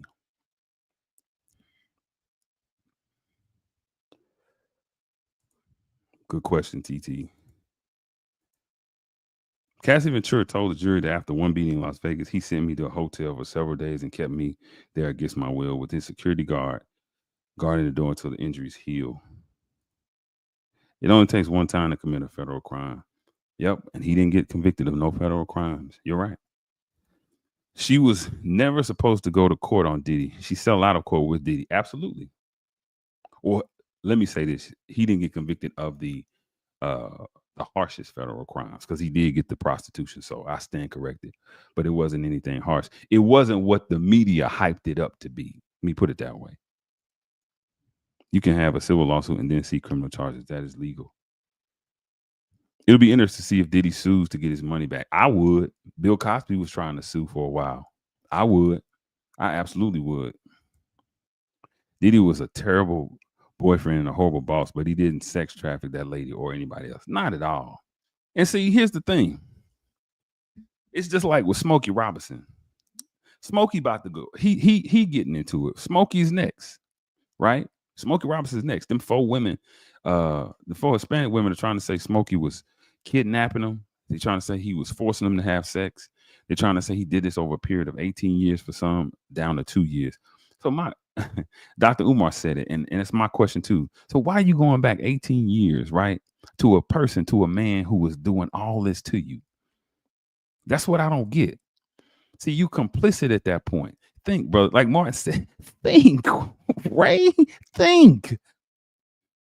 That don't make no sense. You going back to where you getting, listen, you hit me one time, I'm not coming back. 20 years? 18 years? I would argue that those people were absolutely planning to take advantage of his penchant for tricking. And that's the thing. That's it. That's it, Keita. That is it. Going forward, brothers are going to have to be careful. You're going to have to be careful because this Man Act shit is getting out of line. It's getting out of hand. People are using this to drain. It's illegal. It's two things: legal lynching and legal extortion. Yeah. But they've been getting people for it. That's what they're going to do. They're going to use women and they're going to use your vices, whatever your vices are. Michael Jackson loved children. Look what they used against him. They had them children lie. Yeah. So I agree with that, Keita. You commit a crime has nothing to do with person's actions after. If you committed the crime, you committed the crime. I don't know exactly what that means. I don't know what context you were saying that in, Crisscross.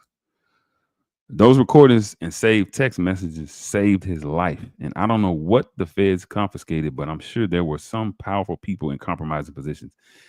That's what they want. That's what they are after. I have to disagree with you, Keita. I think that's a theory, a strong theory out on the circuit, right?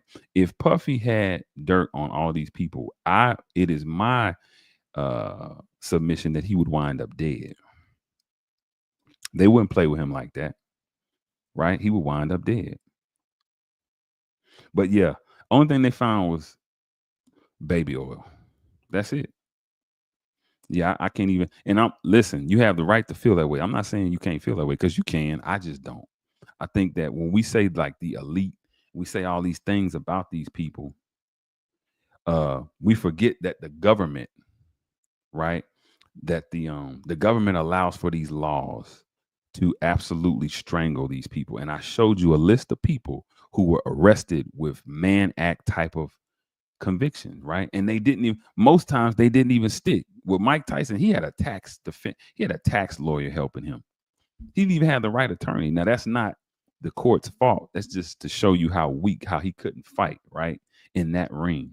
So no, it's the government and these laws, man. I'm getting ready to pull something out. I'm gonna pull out two things for y'all.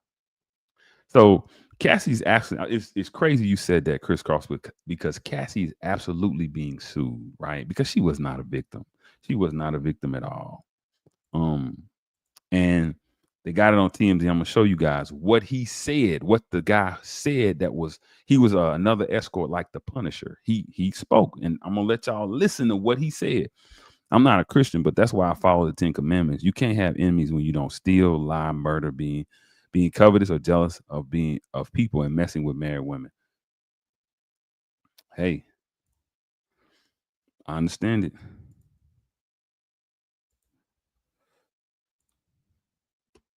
So look, this is what I want y'all to check out.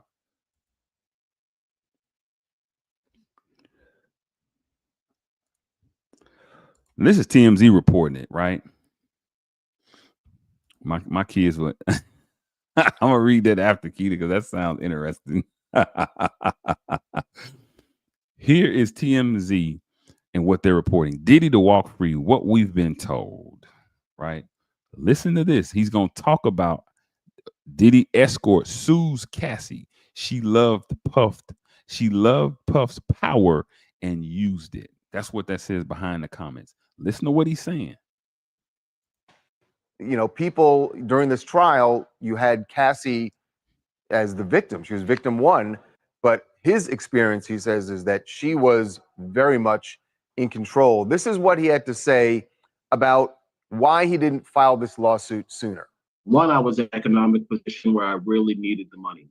Two, Mr. Combs is incredibly powerful, and Miss Ventura had no problem in her use of that power. There's a side of her that people don't know, the side that manipulated Sean Combs' power, the side that embraced his power and his position to do things that she wanted. So I was always afraid if I stopped coming, then I would start having problems, because she threatened me several times not to come and made me feel uncomfortable that I would come to see her just to avoid any problem with Sean Combs. So, you know, what's interesting about this, we spoke to one of the alternate jurors over the weekend, and he was saying, look, that he felt, and it sounds like the rest of the jury did too, that it wasn't so much a victim, although a lot of people on the outside say it was, as somebody who was consenting and was getting something out of the relationship. He's kind of echoing that in a way. Yeah, that is certainly what Clinton was saying, that what she got out of it was power. And he said that he actually did want to file this lawsuit. He didn't want to wait until the trial was over. He wanted to file it before. He claims his attorney basically was in cahoots with the prosecutors and didn't want to make Cassie look bad. And that's why he eventually, Clayton, filed this lawsuit himself. He didn't file it with an attorney. So it's a little bit strange that his attorney would not want to sully Cassie's reputation if he ends up suing Cassie. What is interesting to me about this is we did see glimmers of another side of Cassie during the criminal trial. Remember, there was an audio recording of her threatening another one of these alleged sex workers, and that showed a different perspective on who she was during this 11-year relationship, sometimes consenting, maybe sometimes even embracing the power that Diddy had. So I'm not sure you can discard what Clayton is saying in this lawsuit out of hand, but I think both things can be true. She could have been a victim in some respects and a perpetrator in others, potentially. Could have been a victim in some aspects, could have been a colluder, could have been a person that cooperated. Yeah, you know, she was again, and even this fella who is bringing this lawsuit up, whoever the young man is, that's still a claim, y'all. That's an accusation. That's not the truth. It's not the objective truth yet. It's subjective. That's what he's claiming his experience is with Miss Ventura. But now what we can conclude is she just went through a lengthy trial, and it was shown and proven that she absolutely has tendencies that could possibly mean she did exactly what he said she was doing because of what she said in a court of law. And y'all heard where the juror said she's not a victim at all. And the guy for TMZ said two things can be true at once. She could have been a victim in some, and she could have been a participant in other. Faheem is saying she was never a victim. She was a victim of domestic violence. But of the other stuff, of being forced to do all that other shit, nah, you wasn't a victim, homegirl. Sorry. And it's not because Brother Faheem said so. It's because the court of law proved that you weren't. But again, that's to my brothers and sisters who are confused and who draw up justifications without it being based in something objective. That's it. That's all. Let's see what y'all saying. I'm sure it's interesting. And I appreciate y'all. My kids would not be in bed with Michael Jackson or any grown ass man. Absolutely not. And I also wouldn't be getting my ass beaten going back and trying to get married to that fool either. They'll say Stockholm syndrome. They'll say Patty Hearst. They'll say that the victim is out of their mind. People will make up all kind of justifications. People lie and manipulate people all the time for come up, and they do. That's all this is, Keita. That's all this is. That's all this is. People get caught up in celebrity and money and lose all common sense. Yep. Chris Cross says, you don't think the video of her getting stomped out makes her any type of victim? No, I said she was a victim of domestic violence. Even if just of DV, he was using his physical power and celebrity prowess to control her time. Nope. I don't think he was controlling her at any time. I can't give her that. Well, she learned from the best with Diddy since 19. The sad thing about this is that the info trial will forever be there, and her children will be able to be led to see it. I say that all the time about celebrities, y'all. If you're a celebrity and you got eyes on you, don't do no sex tape, right? Don't do nothing that can be unbecoming of you as a parent, you as a friend, you as a family member, because people gonna use it against you. Not like you probably give a damn, but just for your own sake, keep all that stuff secret, right? Everything ain't meant to be seen, right? It's a reason why the groom don't see the bride before the wedding. You dig? That's just not something that's supposed to be seen. You're supposed to wait on that. That's supposed to be private. You dig? So if a victim goes back, does that make the perpetrator innocent of his crime? You still on it, huh, Chris Cross? You going to the grave with it? Nah, but she is a fool. Yeah, she's definitely a fool. Definitely a fool. I'm gonna play one more thing for y'all, and then I'm gonna let y'all out of here. Anton Daniels. He's a cat that I enjoy his commentary. I enjoy his show. He deals with finances. He deals with culture. He deals with current events. He was on Jason Whitlock's, and he had some interesting things to say. And what he has to say really sums up what I hope people take away from it, right? I hope people take some good stuff away from this whole trial. Did you deactivate? Oh yeah, I did. I did, Megs. I did. It when I feel like I'm spending too much time I don't like to be controlled by nothing. And then if it's not benefiting me, if it's not profiting me in some sort of way, if I'm not getting some sort of value from a friendship or relationship, in the case of X, to an organization, to a unit, I have to go. X is a place that is a scallywag and a scholar, right? A scallywag and a scholar have the same amount of access, right, to the people. And sometimes there can be a degree of confusion as to who is who. And if you've heard me in X, you've heard me say X is like a pool, right? X is this pool, and you have a deep end of a pool and a shallow end. And at both ends, there are characteristics that exist. In the shallow end of a pool, you find more children. You find people wearing lifeguards.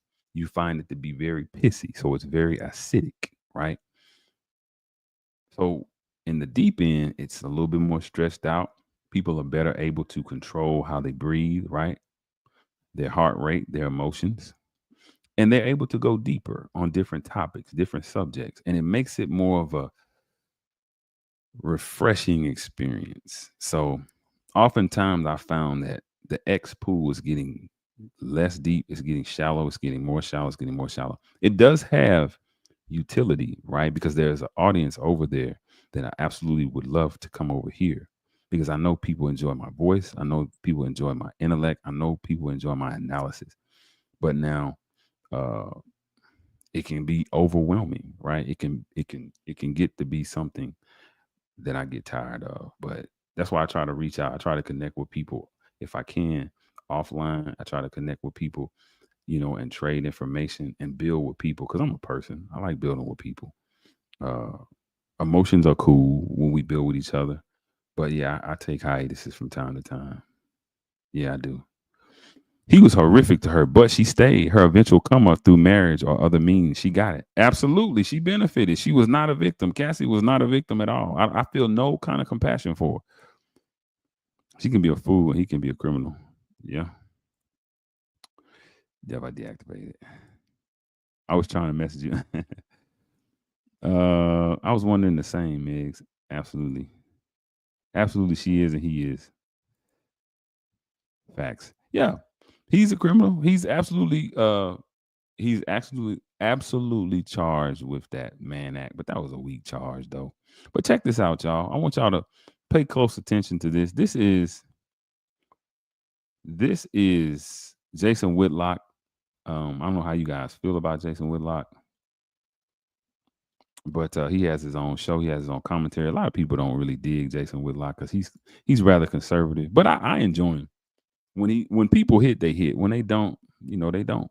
But Jason Whitlock, he's gonna have a panel, if you will, of people. Anton Daniels is the one to the far right. He's gonna do some speaking. He's gonna talk about what he saw, and his sentiments echo mine almost down to the letter. Again, you guys, that is, you see it on the screen, right? www.leadwithlogic7.com. www.leadwithlogic7.com. That's where I want y'all to go and grab some merch. Go and look up. Go and get y'all some of these nice hats, hoodies, and tees, and whatever else it is that you please, right? So yeah, I want y'all to check this out. Just listen, y'all bear with me because it's interesting. It is interesting. Anton, I'm going to circle back to you. And obviously they've destroyed or damaged Diddy's reputation, but he may come out on the other side of this even more popular and wrapped in that victim flag. And part of me yesterday was thinking like, hey, this is going to be a blow to hip hop and the whole culture and brand of hip hop. And now I'm sitting here in real time going like, well, maybe this will be good for hip hop and empower hip hop.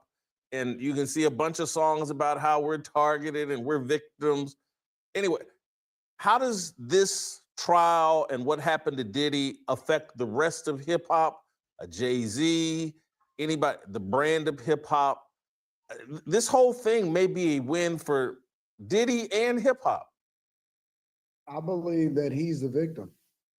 As crazy as that sounds, I believe that Diddy is the victim, and this trial has basically proven that he is. Anybody that followed it from the time that they first announced the charges, all the way up until, they read the verdict, you can tell that this was basically an opportunity for the federal government to try to get a win. And not only did they try to get a win, they got a win on top of the fact that he had to pay Cassie, on top of the fact that she was also the Bonnie to his Clyde, and on top of the fact that, if you remember, they also tried to sue Jay-Z and set him up with a person that had never been in his purview in the first place. And people automatically jumped on it, and they automatically tried to convict him also in a court of public opinion. I'm not even sure that you can say that this was a fair trial when all of the jurors, they automatically tried to convict him in the court of public opinion. Had already been familiar with every piece of evidence that they were trying to present against him, that they was already painting him as a negative person before he ever even stepped foot inside of the court. They didn't give him bail. They let him sit in jail.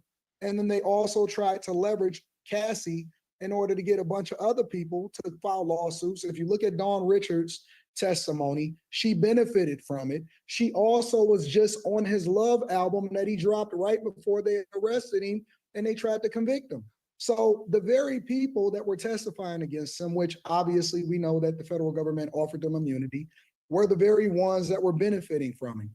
Cassie, she enjoyed a phenomenal lifestyle. Now she gets to go off and ride in the sunset with her boyfriend, her trainer boyfriend. For me, it looked like a money grab. And so it looks like he was getting shaken down and finessed. And so I do think that they made him the hero, and he is the victim of this whole situation. He may not be the victim as far as his lifestyle and what we agree with as far as how people are supposed to conduct themselves. But last I checked, being extra freaky wasn't a crime. At worst, this was a domestic violence situation. It was jealousy. It was a person that got too much money and all of the power went to his head. But they didn't prove anything except for this was a trope. This was an opportunity for them to try to get a win, and they failed spectacularly. And I don't think that he should have got convicted on any of the charges. Delano, is the word victim and I concur wholeheartedly with everything he just said. Diddy, is that too strong of a word? I'm not gonna use it just because, I mean, his behavior is part of the reason he ended up in this particular situation. One thing that I think is important to point out, again, just from my limited knowledge of the case, is that, and this goes to your point about hip hop, Jason, is that the prostitutes we're talking about, many of them are men, right? He was hiring men to sleep with women that he was involved in, right? So involved with. So I mean, I get Anton's point in terms of, you know, him being overcharged. Introducing Weight Loss by Him. I gotta upgrade my YouTube my YouTube prescription, right? And the perception that he was railroaded, but Diddy's behavior is what put him in this particular situation. I hate this, Jason. I can't, man. I can't, bro. Because it's like, what are you talking about? Nobody deserves to, bro. Killers get more time than what they tried to charge. They tried to get this man life. They tried to get him the rest of his natural life in prison. I spoke to the overcharge, and obviously the jury heard the evidence. They deliberated on it. I always tend to give the jury the benefit of the doubt because they're the people who spend the most time with the evidence, and they found him not guilty on 3 charges. But what I'm saying is, if you're hiring men to sleep with your girlfriend, right? That's tricking. It's called tricking. I mean, however you want to phrase it. But if this is a lifestyle that you're living, and you're a public figure, and you're the type of person who can and does have political enemies, you should know that there's a possibility somebody's gonna come after you. I'm not saying it's right. I'm just living in the real world. So if you're the type of person who brands yourself as Mr. Love, and I'm caring, and I'm compassionate, and I care about the community and all this other stuff, you better have a clean closet, because this happens regardless of who you are, white, black, Chinese, or candy stripe. If you're the type of person, you're a public figure, and you have skeletons in your closet, you leave yourself vulnerable to being prosecuted. And I'm not saying that's right. I actually think that's wrong. You leave yourself vulnerable to be prosecuted. The criminal justice system should not be used for political payback. I'm saying it should not be. What I'm saying is that it often is. And obviously, I mean, I think arguments can be made that this is what happened in Diddy's case. What I'm saying is, I'm not going to call him a victim, because much of this, I guess if you want to be technical in terms of the prosecution side, sure, you can say that he was overcharged, right? And this should never. Victim. If somebody is being overcharged for something, and we know that the consequences that come behind it, because let's be clear, this is not just about Diddy. This is a reflection of our justice system at large. What they do inside of our justice system, and thank God Diddy was one of the few people that had the resources to be able to effectively defend himself, because I don't worship celebrities. So I'm not using him as the litmus for whether or not I should do or not do, or have freak offs, or whether or not I got too much money, or I let the ego go to my head, or whether or not I'm paying dues to go and bust down my chick because I'm a cuckold. That's not the kind of conversation that we should be having. The conversation that we should be having is, how many men are in prison that didn't have the resources that Diddy have? Thank God he did, but they are being convicted. And what the federal government and what these states often do, is they overcharge the word that you're using. They overcharge men on a regular basis. Most of those guys in prison, to be honest with you, and that's why we got the Innocence Project, were overcharged. And what happens is they're not really guilty of what they're being convicted of, but the federal government will trump up all of these charges and they will throw this on there and this on there and this on there. And then they will scare these guys who got to get this public defender. And then they'll say, you know what? If you don't plead guilty to these charges, you're going to spend the rest of your life in jail because nobody is going to believe you when you're going to get this lawyer over here that got these slip-ons that's not even qualified to defend you against these charges that the federal government is going to throw at you. So I don't think that this is just about Diddy. I think that this is a reflection of our justice system that often at times use men, Black men in particular, as the people, and then they become the victims because they're not getting convicted of the crimes that they've actually committed. They're being overcharged. Let me hop in here. The things that they did not Let me do. hop in here. Let me hop in here. I think power will abuse anyone. And we could go story after story of, look, Karen Reed, we just came out of the Karen Reed trial and the police clearly killed another police officer and they tried to put a little white woman in prison for life when they did the killing. That just got proven. So power will abuse and it doesn't care what color you are. And to me, this Diddy situation, is it Diddy's not a victim.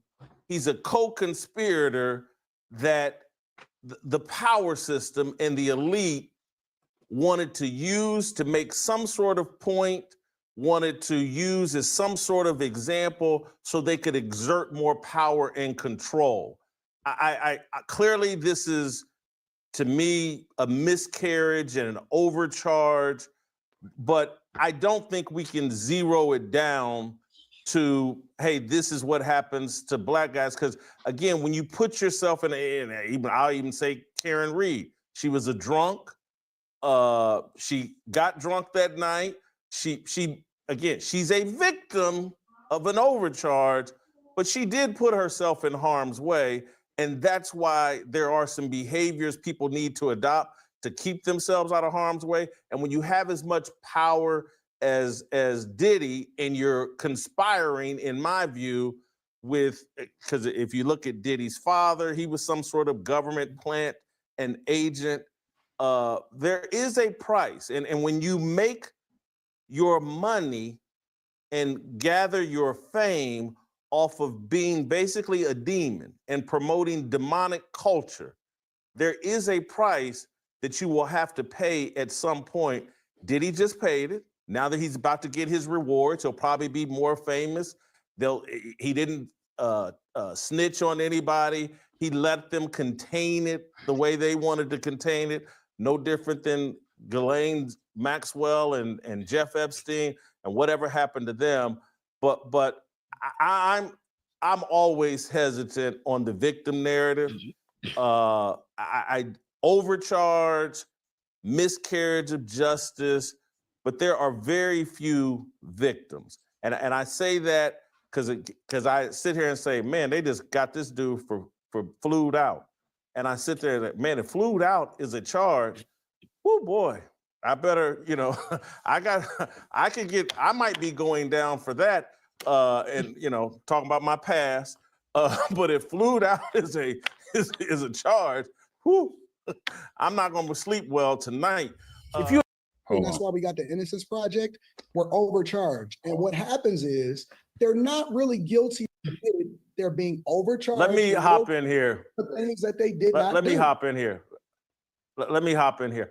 I think power will abuse anyone. And we could go story. That's not even qualified to defend you against these charges that the federal government is going to throw at you.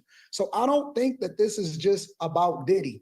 I think that this is a reflection of our justice system that often at times use men, Black men in particular, as the people, and then they become the victims because they're not getting convicted of the crimes that they've actually committed. They're being overcharged. Let me hop in.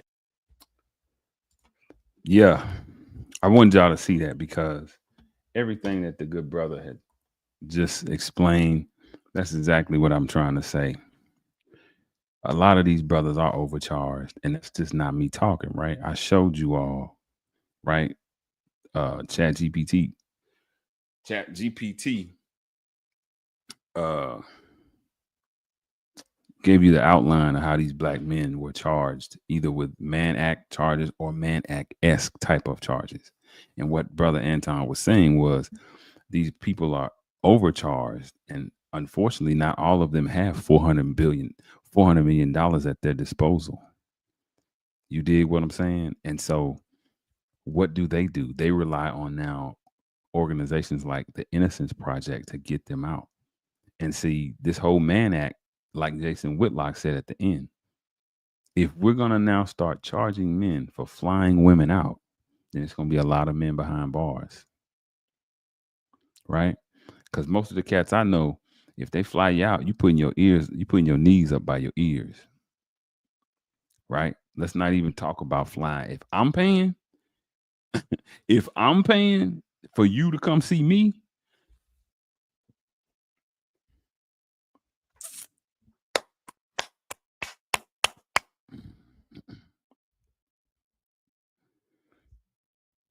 but that's been made to be a cause for arrest, right? That's been made to be a cause for arrest. So yeah, I just wanted to show y'all that. I want to go over I think we had a good bill tonight. I'm gonna go over these before I get out of here. I'm gonna address everybody, right? Let's see.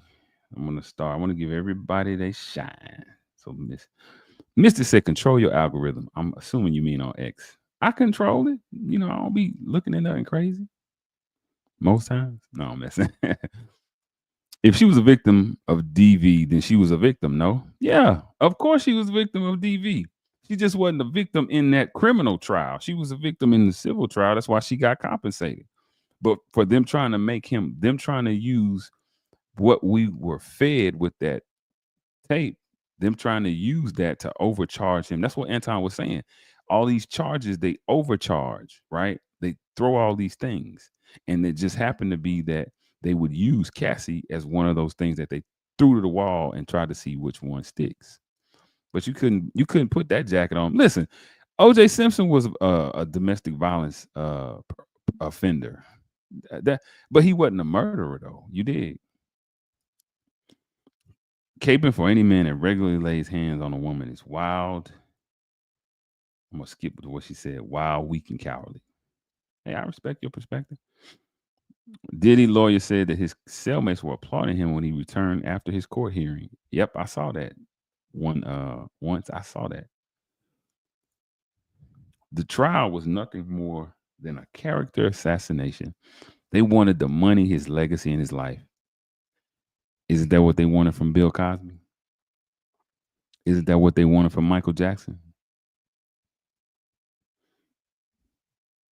Yeah, they did. Not my sis. She knew her brother Jay-Z was innocent. Shout out to Kim. Mystic. He's always innocent. Jay-Z. She's saying Jay-Z's always innocent. You cannot hold anyone against their will is called kidnapping, LOL. Being charged for a crime you didn't commit doesn't make you a victim. Being convicted of one does. Being charged for a crime you didn't commit doesn't make you a victim. Being convicted of one does. Yeah, that really don't make sense to me. When you're charged, when you're convicted of a crime that you committed, that's justice. But being charged for a crime you didn't commit doesn't make you a victim. You know how many black men and women have been charged for crimes that they didn't commit, so they're not victims. Back in the early 20th century, in the early 1900s, when black men were snatched from jail, you saying that they weren't victims of lynch mobs of of systemic racism? Yeah, I think that makes them a victim. I could be wrong though. What do y'all think? Anton be spitting, but he lost me a while back when he said foundational black Americans don't deserve reparations. That's coon talk, brother. Another opinion and perspective, King Ralph. I don't know if it's coon talk because, listen, on the other side of that, and I know where you're coming from. I know where you're coming from. Hey, it's real out here, y'all. It's flies in here. Y'all getting ready to see me kill one. On the real side, look at that, look at that. On the real side, I mean, he's different. Anton, he has some different. When he hits just like all of them. I don't think he's a coon. I think he has his reasons for reparations not being deserved. That doesn't mean I don't feel that I feel that way. I just don't know if that's coon talk, right? Because reparations are something to me that are far-fetched at this point. I would rather take my chance working and building within my community to gain some type of financial fortitude. You see what I'm saying? Than depend or wait. Not to say we don't deserve, right? But it's just a long shot, brother. And we're not even unified to even go forth with that. We're not even unified, brother. We still tripping over Muslim, Christian, Jew, He wasn't charged with being a freak. Come on, he was investigated for coercing women in the acts they didn't want to commit. Jury found he was innocent. Accusation should be investigated. The reason why I'm just going past crisscross because I never said that investigations shouldn't be investigated. I said accusations and allegations absolutely have to be investigated before they are now deemed as truth or fact. But when you watch the trial, a lot of legal experts said that this was more of a case of sexual regret than it was of sexual coercion, sexual control, or anything like that. It's a reason why now that he didn't get convicted of any other thing that the media claimed he did. It's a reason why. He had his day in court and justice was served. Anton is a woman hater. Okay. Nothing new. LOL. Never speaks positively of women. All right. Chad. Should have ran you down, no questions asked. Chad. Facts. I don't know what Lovely once was saying. Facts too. Maybe it was something that I said. Maybe it was when the doors of the church were open. He was accused of much worse than that, but I digress. Well, yeah, he was accused. A lot of people are accused. That doesn't really say much. The T is they threw all these things because Diddy has been getting away with crimes for a long time, and they wanted to make something stick. But that's a long conversation. See, that's something that that's not based in anything. So I don't even, the way my mind works, I don't even entertain stuff like that. If it starts with the T, unless it's green or black or chai, no thank you. I won't have any. Or matcha. I agree. It was a trial in the court of public opinion mostly. Bingo. The prosecution knew they lacked evidence. It was horrible. It was horrible. It was horrible. It was absolutely horrible. It was pathetic. It was a waste of taxpaying dollars. That's what it was. Innocent people being charged is part of the justice system. Once you are wrongly convicted, it is a miscarriage of justice. Okay. I'm with you. Like Tupac said, you don't want to pay back your friend that's been so good to you. You gotta love Pac. You got to love Pac. Listen, man, look, I appreciate y'all, man. I think this was a dope bill. Y'all give me a 1 if y'all enjoyed the bill.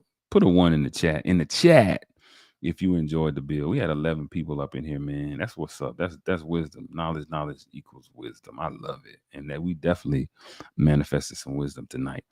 I appreciate you guys. I appreciate all you guys coming through. Seriously. 1. Okay, LeVar, what's going on, King? That's my homeboy, man. That's the God. That's the King. What's going on? Hey, send my love to Toy and the babies, man. Please send my love. Tell them I said we love you guys forever, man. Free said what? Free said one. My perspective on reparations, anytime is a good time for somebody to pay me back. Hey, I can dig it. Twa. Thank you so much, Twa. Raphael, the Mystic, one. Hold on, I missed one. No matter what I do with it, it's my money and I need it now.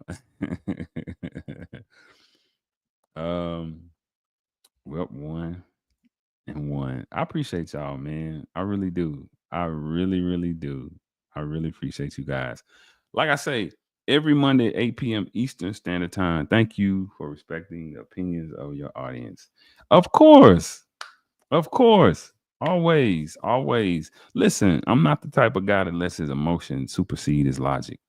So just because you guys have a differing perspective, that don't mean we have to be hostile or we have to outtalk one another or we even have to get ignorant or indignant with it. You know what I mean? That's not civilized. That's savage. And I'm a civilized original man. So I'm always going to be open to hear. And like I said, even if I don't agree, if you show me that where you getting this information from, I can't do nothing but respect it, right? Because it's not you that's authoring this. You are reading this and basing it on what you read. And that helps us think critically, right? That helps us move in an intelligent fashion and way. So peace and love. Queen Tay Bay. I don't know who that is. Queen Tay Bay. Queen Tay Bay. Sound like it could be a more. Queen Tay Bay. Love you, brother Faheem. I love you more, Keita, my sister. Faheem always been like that. He been old a long time. Shh, don't tell nobody that, Keita. You can't be telling my secrets, man. Keita been knowing me since I was in my early 20s. I'm still in my early 20s, though, right? I'm aging in reverse, drinking from the fountain of youth. And sometimes I take a shot of the fountain of truth. And it does my skin good, right? I exfoliate and moisturize daily. Queen Tay, hold on, who is this? It's Sam on Sam the man. I see you, Sam. Okay, quick. I'm gonna have to tell nephew that's in Roma. That's who it is. my brother. But listen, y'all, trying to get more guests, more entrepreneurs doing more small entrepreneurs doing big things so that you guys can know that hey, it's possible, it's capable. You're capable, it's possible, and jump on out there and jump on in there, right? Going back. I'm gonna go back up real quick. As I leave you guys, that is the website. Again, leadwithlogic7.com, leadwithlogic7.com. Y'all please go on over there and grab your hats, your hoodies, and your tees, and whatever else it is that you please. That's a way that we fortify our dollars, that we keep the dollar moving and circulating within our community, and it's quality products, right? It's good stuff, and you should always want to wear something that represents you. You should always want to wear a brand that represents the people that you come from or that represents you, right? I mean, hey, you can buy whatever you want, but it just feels good when you buy it from one of your own that is pumping a message that is only positive into the atmosphere, into the cipher. So listen, Minister Malcolm said, look, may we meet again in the light of understanding. I want to say the same thing for you guys. Look, peace and love always. And I'll see you guys again next week, next Monday, 8 p.m. Eastern Standard Time. Peace.